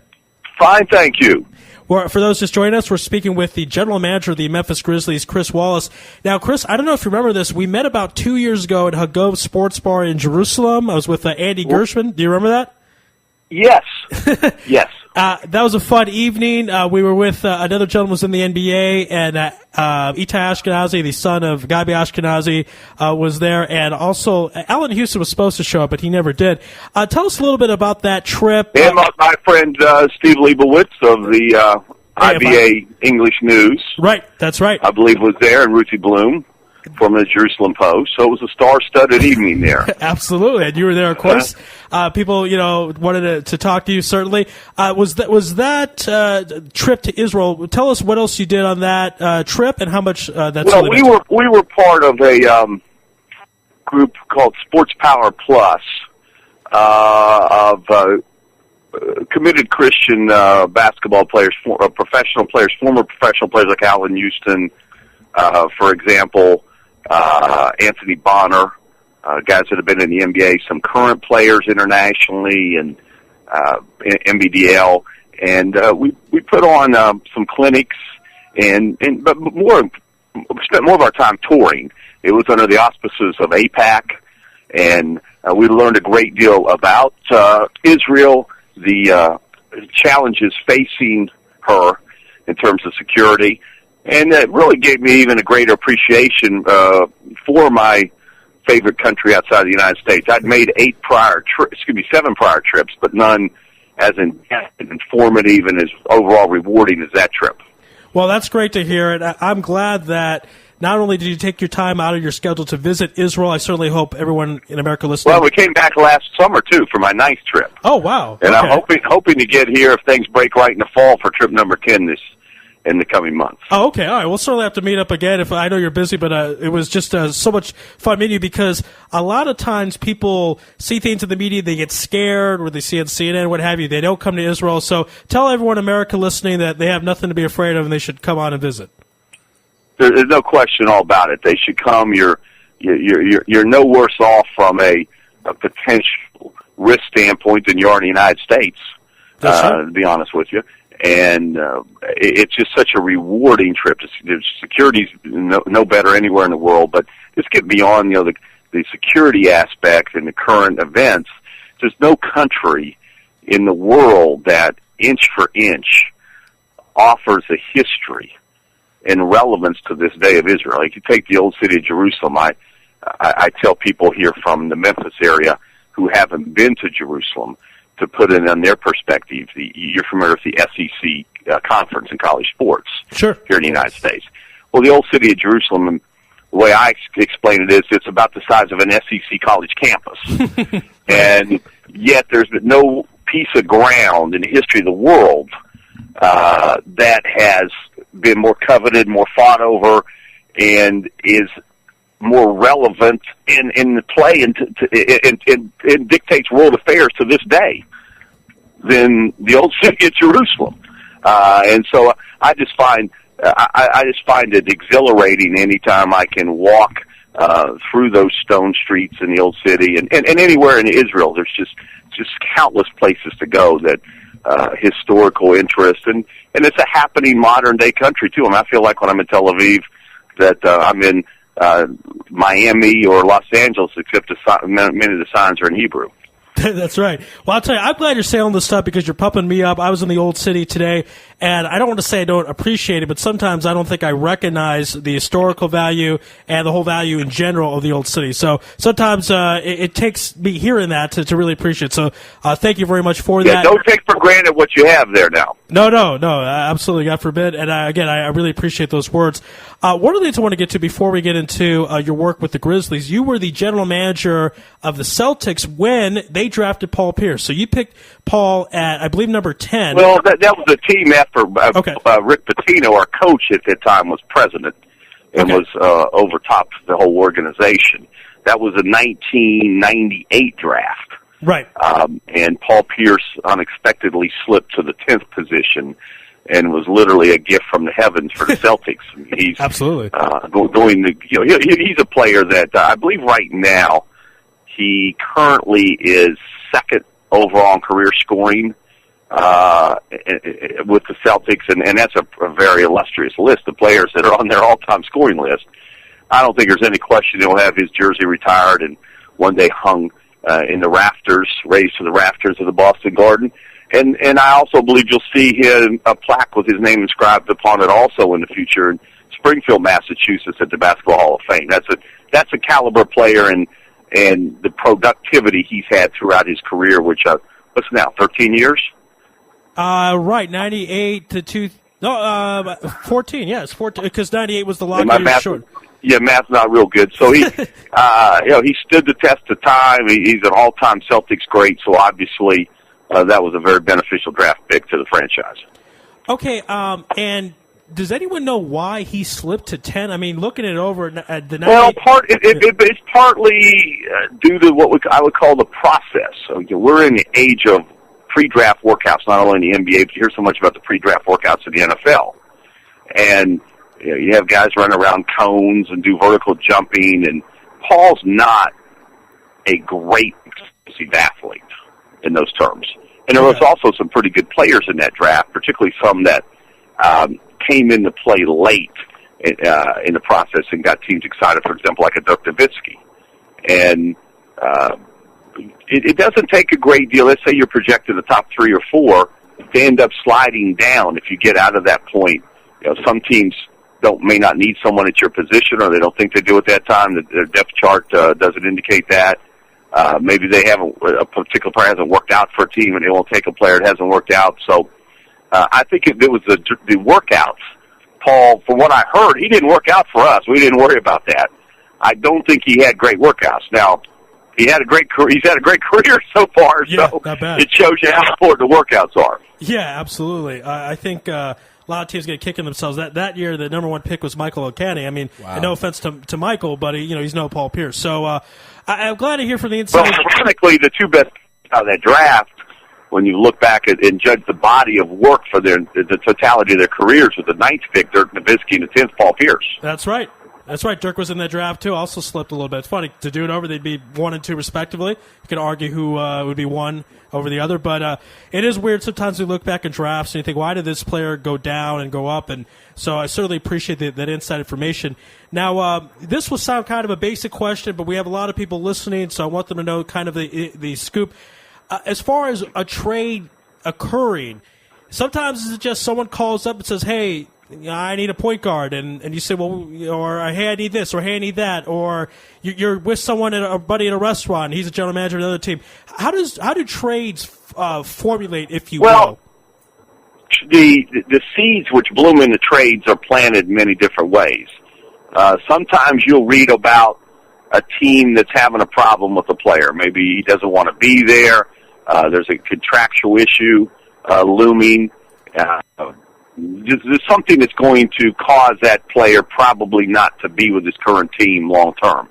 And then you say, hey, wait a minute, we could use that guy. They could possibly use what we have. And then that sparks a discussion. Oftentimes, you just are randomly calling throughout the league and covering bases of all other 29 teams when an opportunity presents itself. And sometimes it's very specific and targeted where, hey, we need a point guard. They look like they have an abundance of point guards. Let's go see if there's something we can do. But you have to remember, it's a very small number of teams in the NBA. It's only 30. And all the salary information is very readily available to all the teams and easy to access. So there are really no secrets. And there's only 440 players, or give or take a few at any particular time in the NBA. So there's no secrets. If a player has a problem, every other team knows it very quickly. It's not a difficult league to stay on top of simply because the numbers aren't overwhelming. Okay. So, again, we appreciate the information. Now, Raphael is chomping at the bit to talk about the game last night, but before I let him do that, I just want to mention that last year, again, great playoff run, and I'm sure Raphael will get to that as well, with the upset of the Spurs, and I kind of say that, hey, your trip to Israel, that might have been a little karma, if you will. We call it maybe something else in Hebrew. But and it worked again. You were coming on today, and then you guys won last night. So there might be something there. Well, I'm a believer in good karma. I'll take all the good karma, the good spirits, good wishes, all that you can hand out there in any fashion or form. Last night was a much-needed win for our team. We had a very difficult loss to digest in Game 1. of the series with the Clippers, where we were up 21 points at the end of three quarters, and we were outscored by 22. Everything that went wrong, that could go wrong, went wrong over the last 7 minutes and change, and it was the biggest comeback by a team in the NBA playoffs since 2000. Ironically, when my Boston Celtics at that time came back at home against New Jersey and won Game 3. Very difficult loss, but our fans and our players rallied, had a strong bounce-back performance yesterday. Zach Randolph was looking like his old self from a year ago when he was dominant in the playoffs. Did some terrific things around the basket. Rudy Gay's a given for us. He's going to go get 18 to 20-some points every night. And Mike Conley was 11 to 12 from the free throw line, which is very important. So this is going to be a great series. The Clippers have a very deep, athletic, and talented team led by, arguably the best point guard in the NBA, Chris Paul, who was on his A game last night offensively. So I think there's plenty of fireworks yet to come in the remaining games. Hi, Chris. It's Rafael. I want to thank you again for joining us today. It's great to have you on. My pleasure. I want to talk to you more about the game last night. Talk about more about the first game. As a GM, losing that game, do you think to yourself, well, through the first three quarters, we dominated them, so that, do you take the positives out of a game like that? Do you try and look back and say, okay? Well, you try to take the positives, and you have to keep in mind that a series, which we're operating on the series standard in the NBA, you got to win 4 games in any particular series. It's not one and done like in the NCAA tournament, college basketball, or the Super Bowl. Give you an example. I was a fan of the New England Patriots when I was in Boston, and they had that miraculous Super Bowl win over St. Louis in 2002 as a big underdog. I don't think they could have won that if that Super Bowl was best of 7 and 4 of the games were in St. Louis. I don't think they could have accomplished that. But with a one and done, anything can happen. So we have to keep in mind that a loss, no matter how devastating, is still just one loss. And as long as you're not eliminated, you haven't suffered the 4 losses, you're still alive.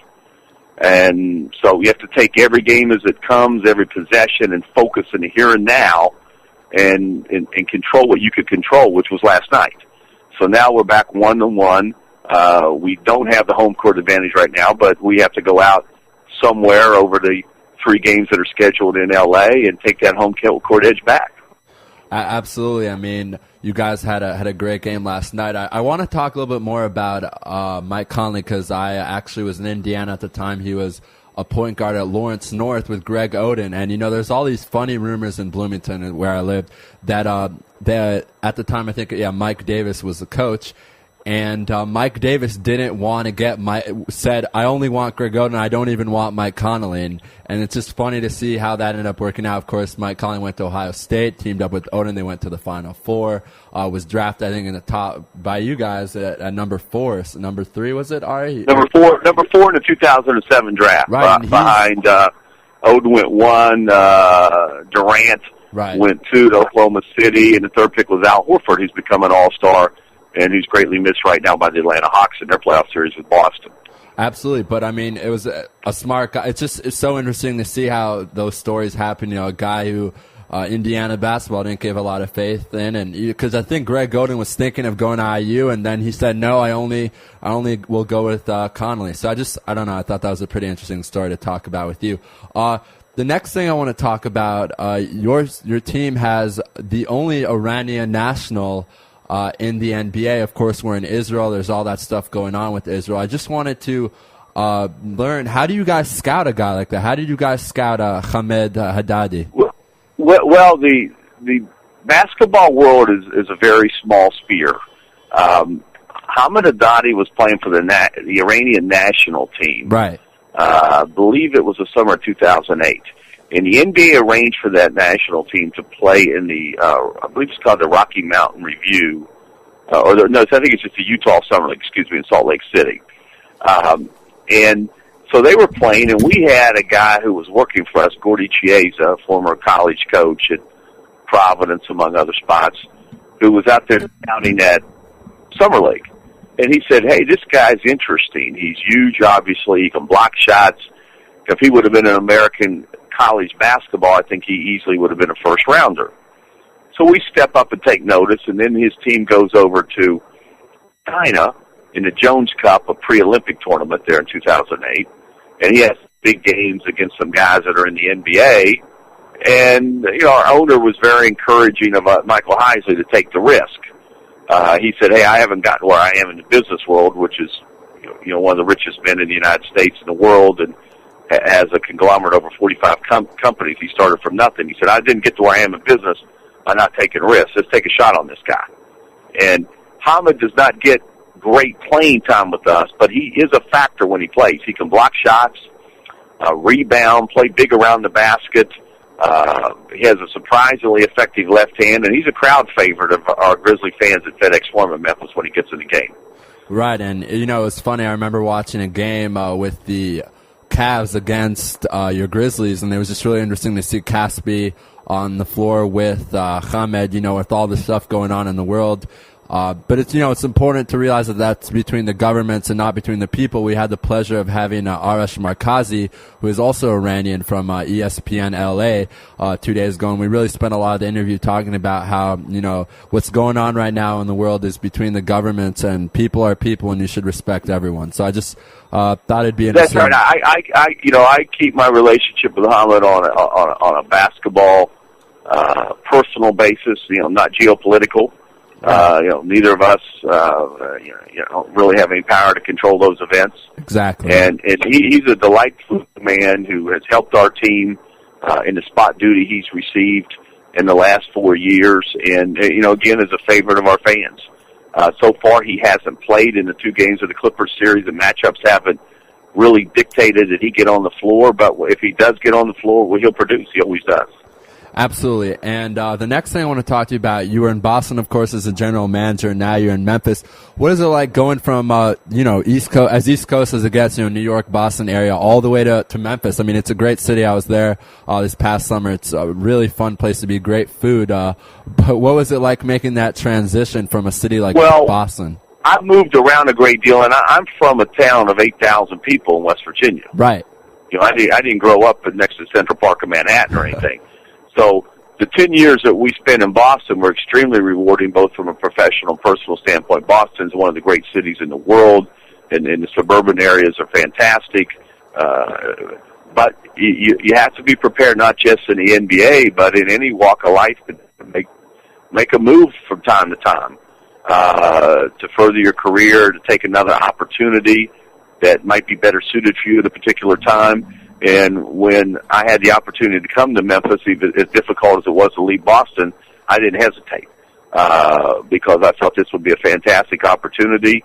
And I'd always had a desire to live in the Deep South and like this city when I came in and out on my scouting travels, and it hasn't disappointed at all. I think Memphis is a terrific city, a family, and I love it here. It's also the foremost basketball city in the South. It's been renamed Hoop City here in the last year.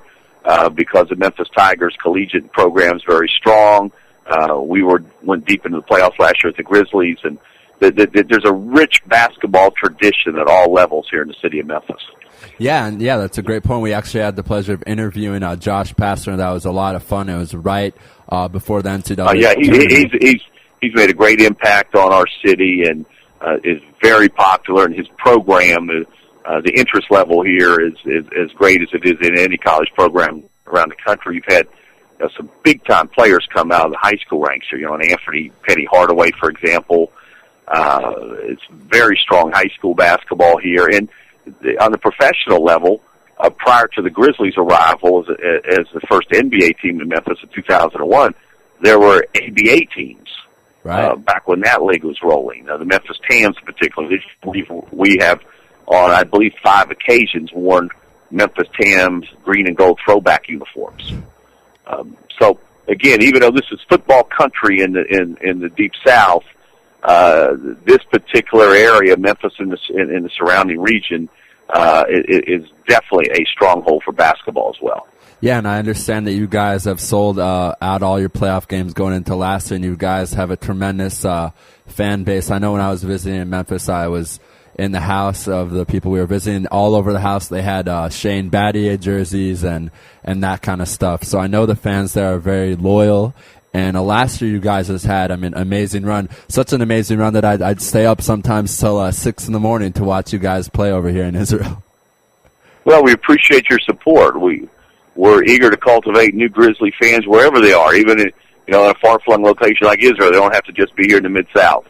Right, and we've had a lot of guys on our program who played college basketball in the United States and now are playing professionally in Israel, and a lot of those guys are from Memphis. And it's really, remember that, Ari? We had Adrian Banks on, who's pretty much a superstar in the Israeli basketball league, and he was awesome to have on.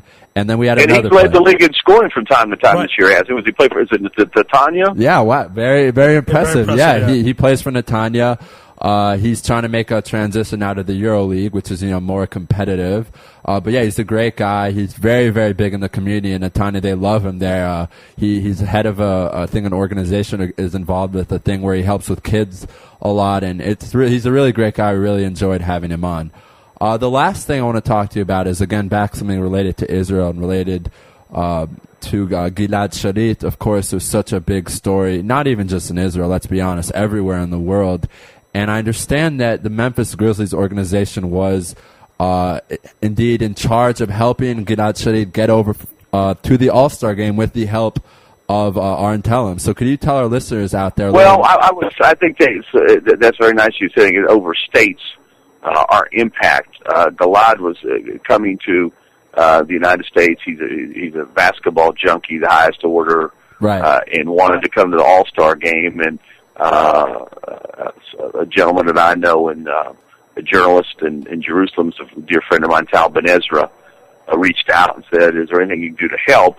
And I simply passed the request on to Arn Tellem, the American super agent, and he contacted Adam Silver, the deputy commissioner of the NBA, and they did. They handed out the passes and the tickets to all the events, and I was fortunate enough to meet Gilad in Orlando.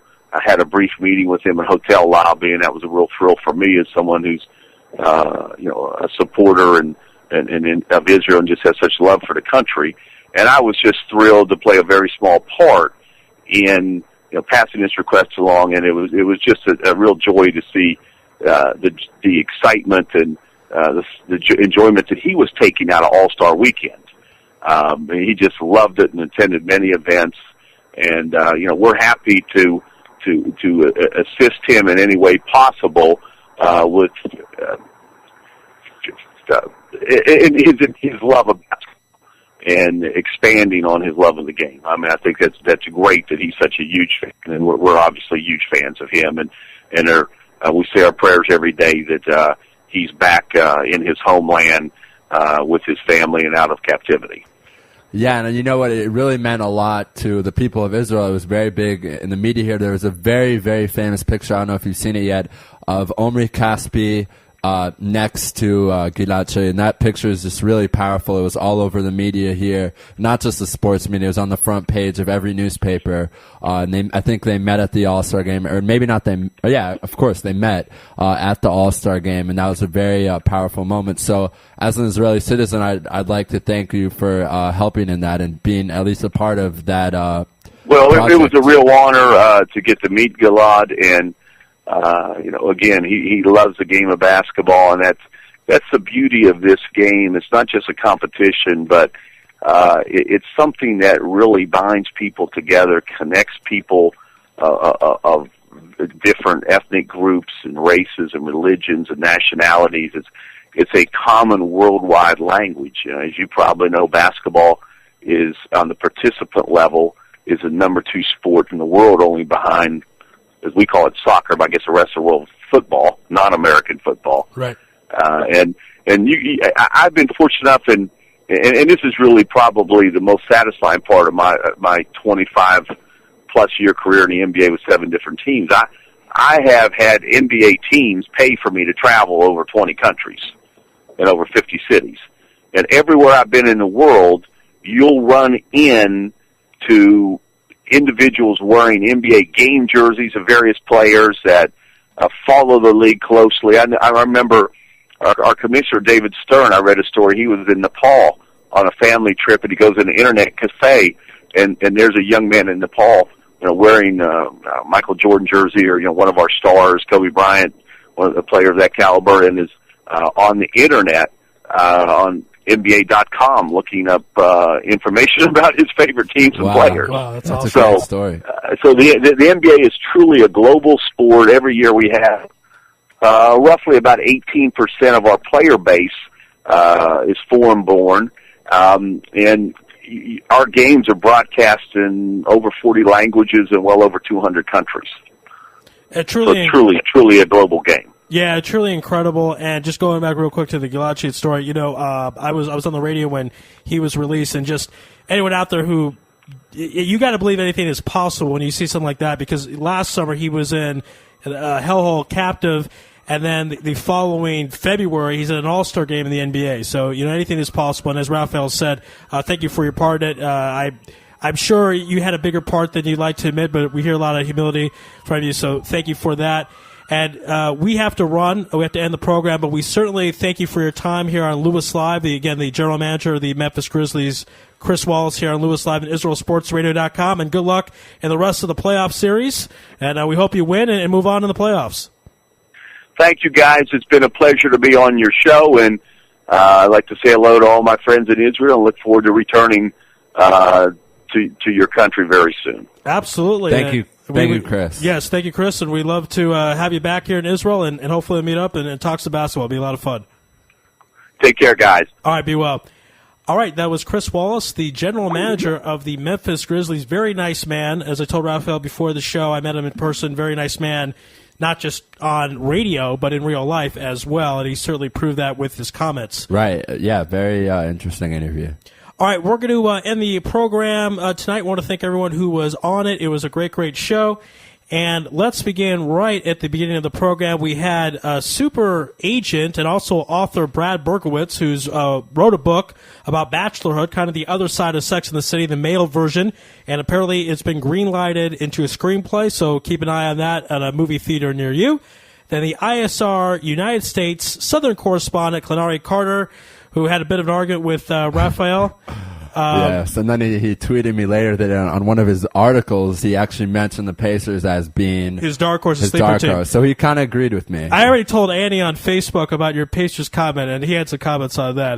We'll see, right? See what happens. Might be a little biased in there, but who knows? You never know. Then we had the assistant coach of Harvard University basketball, Yanni Hufnagel, who worked with Jeremy Lin and Blake Griffin, a very young man, 28 years old, and has been assistant in two major programs. Harvard is not Duke, but Harvard did have a run in the tournament. Harvard made it to the tournament this past season. So we thank Yanni for his time. We then had Fox Sports' Sam Amico, who gave us some inside information regarding Dan Gilbert, that he's more of a passionate man than a crazy man, and talk about the Cavs' life after LeBron James and with Omri Caspi. So we thank Sam's time here on Louis Live. And I just want to make some program announcements for next week. We're going to be on next week Tuesday through Thursday from 5 p.m. local time to 7 p.m. and 10 a.m. to 12 p.m. with a couple of shows that will be extended. Next week we're going to be having on a lot of great people. We're going to be having on Mike Carey, hosts a great show in Boston, Kevin Taylor on Tuesday. On Wednesday we're going to be having on Charlie Davis, who works for Fox Sports. He's going to break down the draft for us. Upton Bell, another guy from Boston. Jerry Coleman, hopefully this time he doesn't think we're soliciting him again. Right. Jim, of course, on Wednesdays. And on Thursday is going to be a really fun show. Roxy, we don't know what happened yesterday. We heard from him, but we're going to have him on next Thursday. Tvi Twersky to break down the playoffs from Slam Magazine.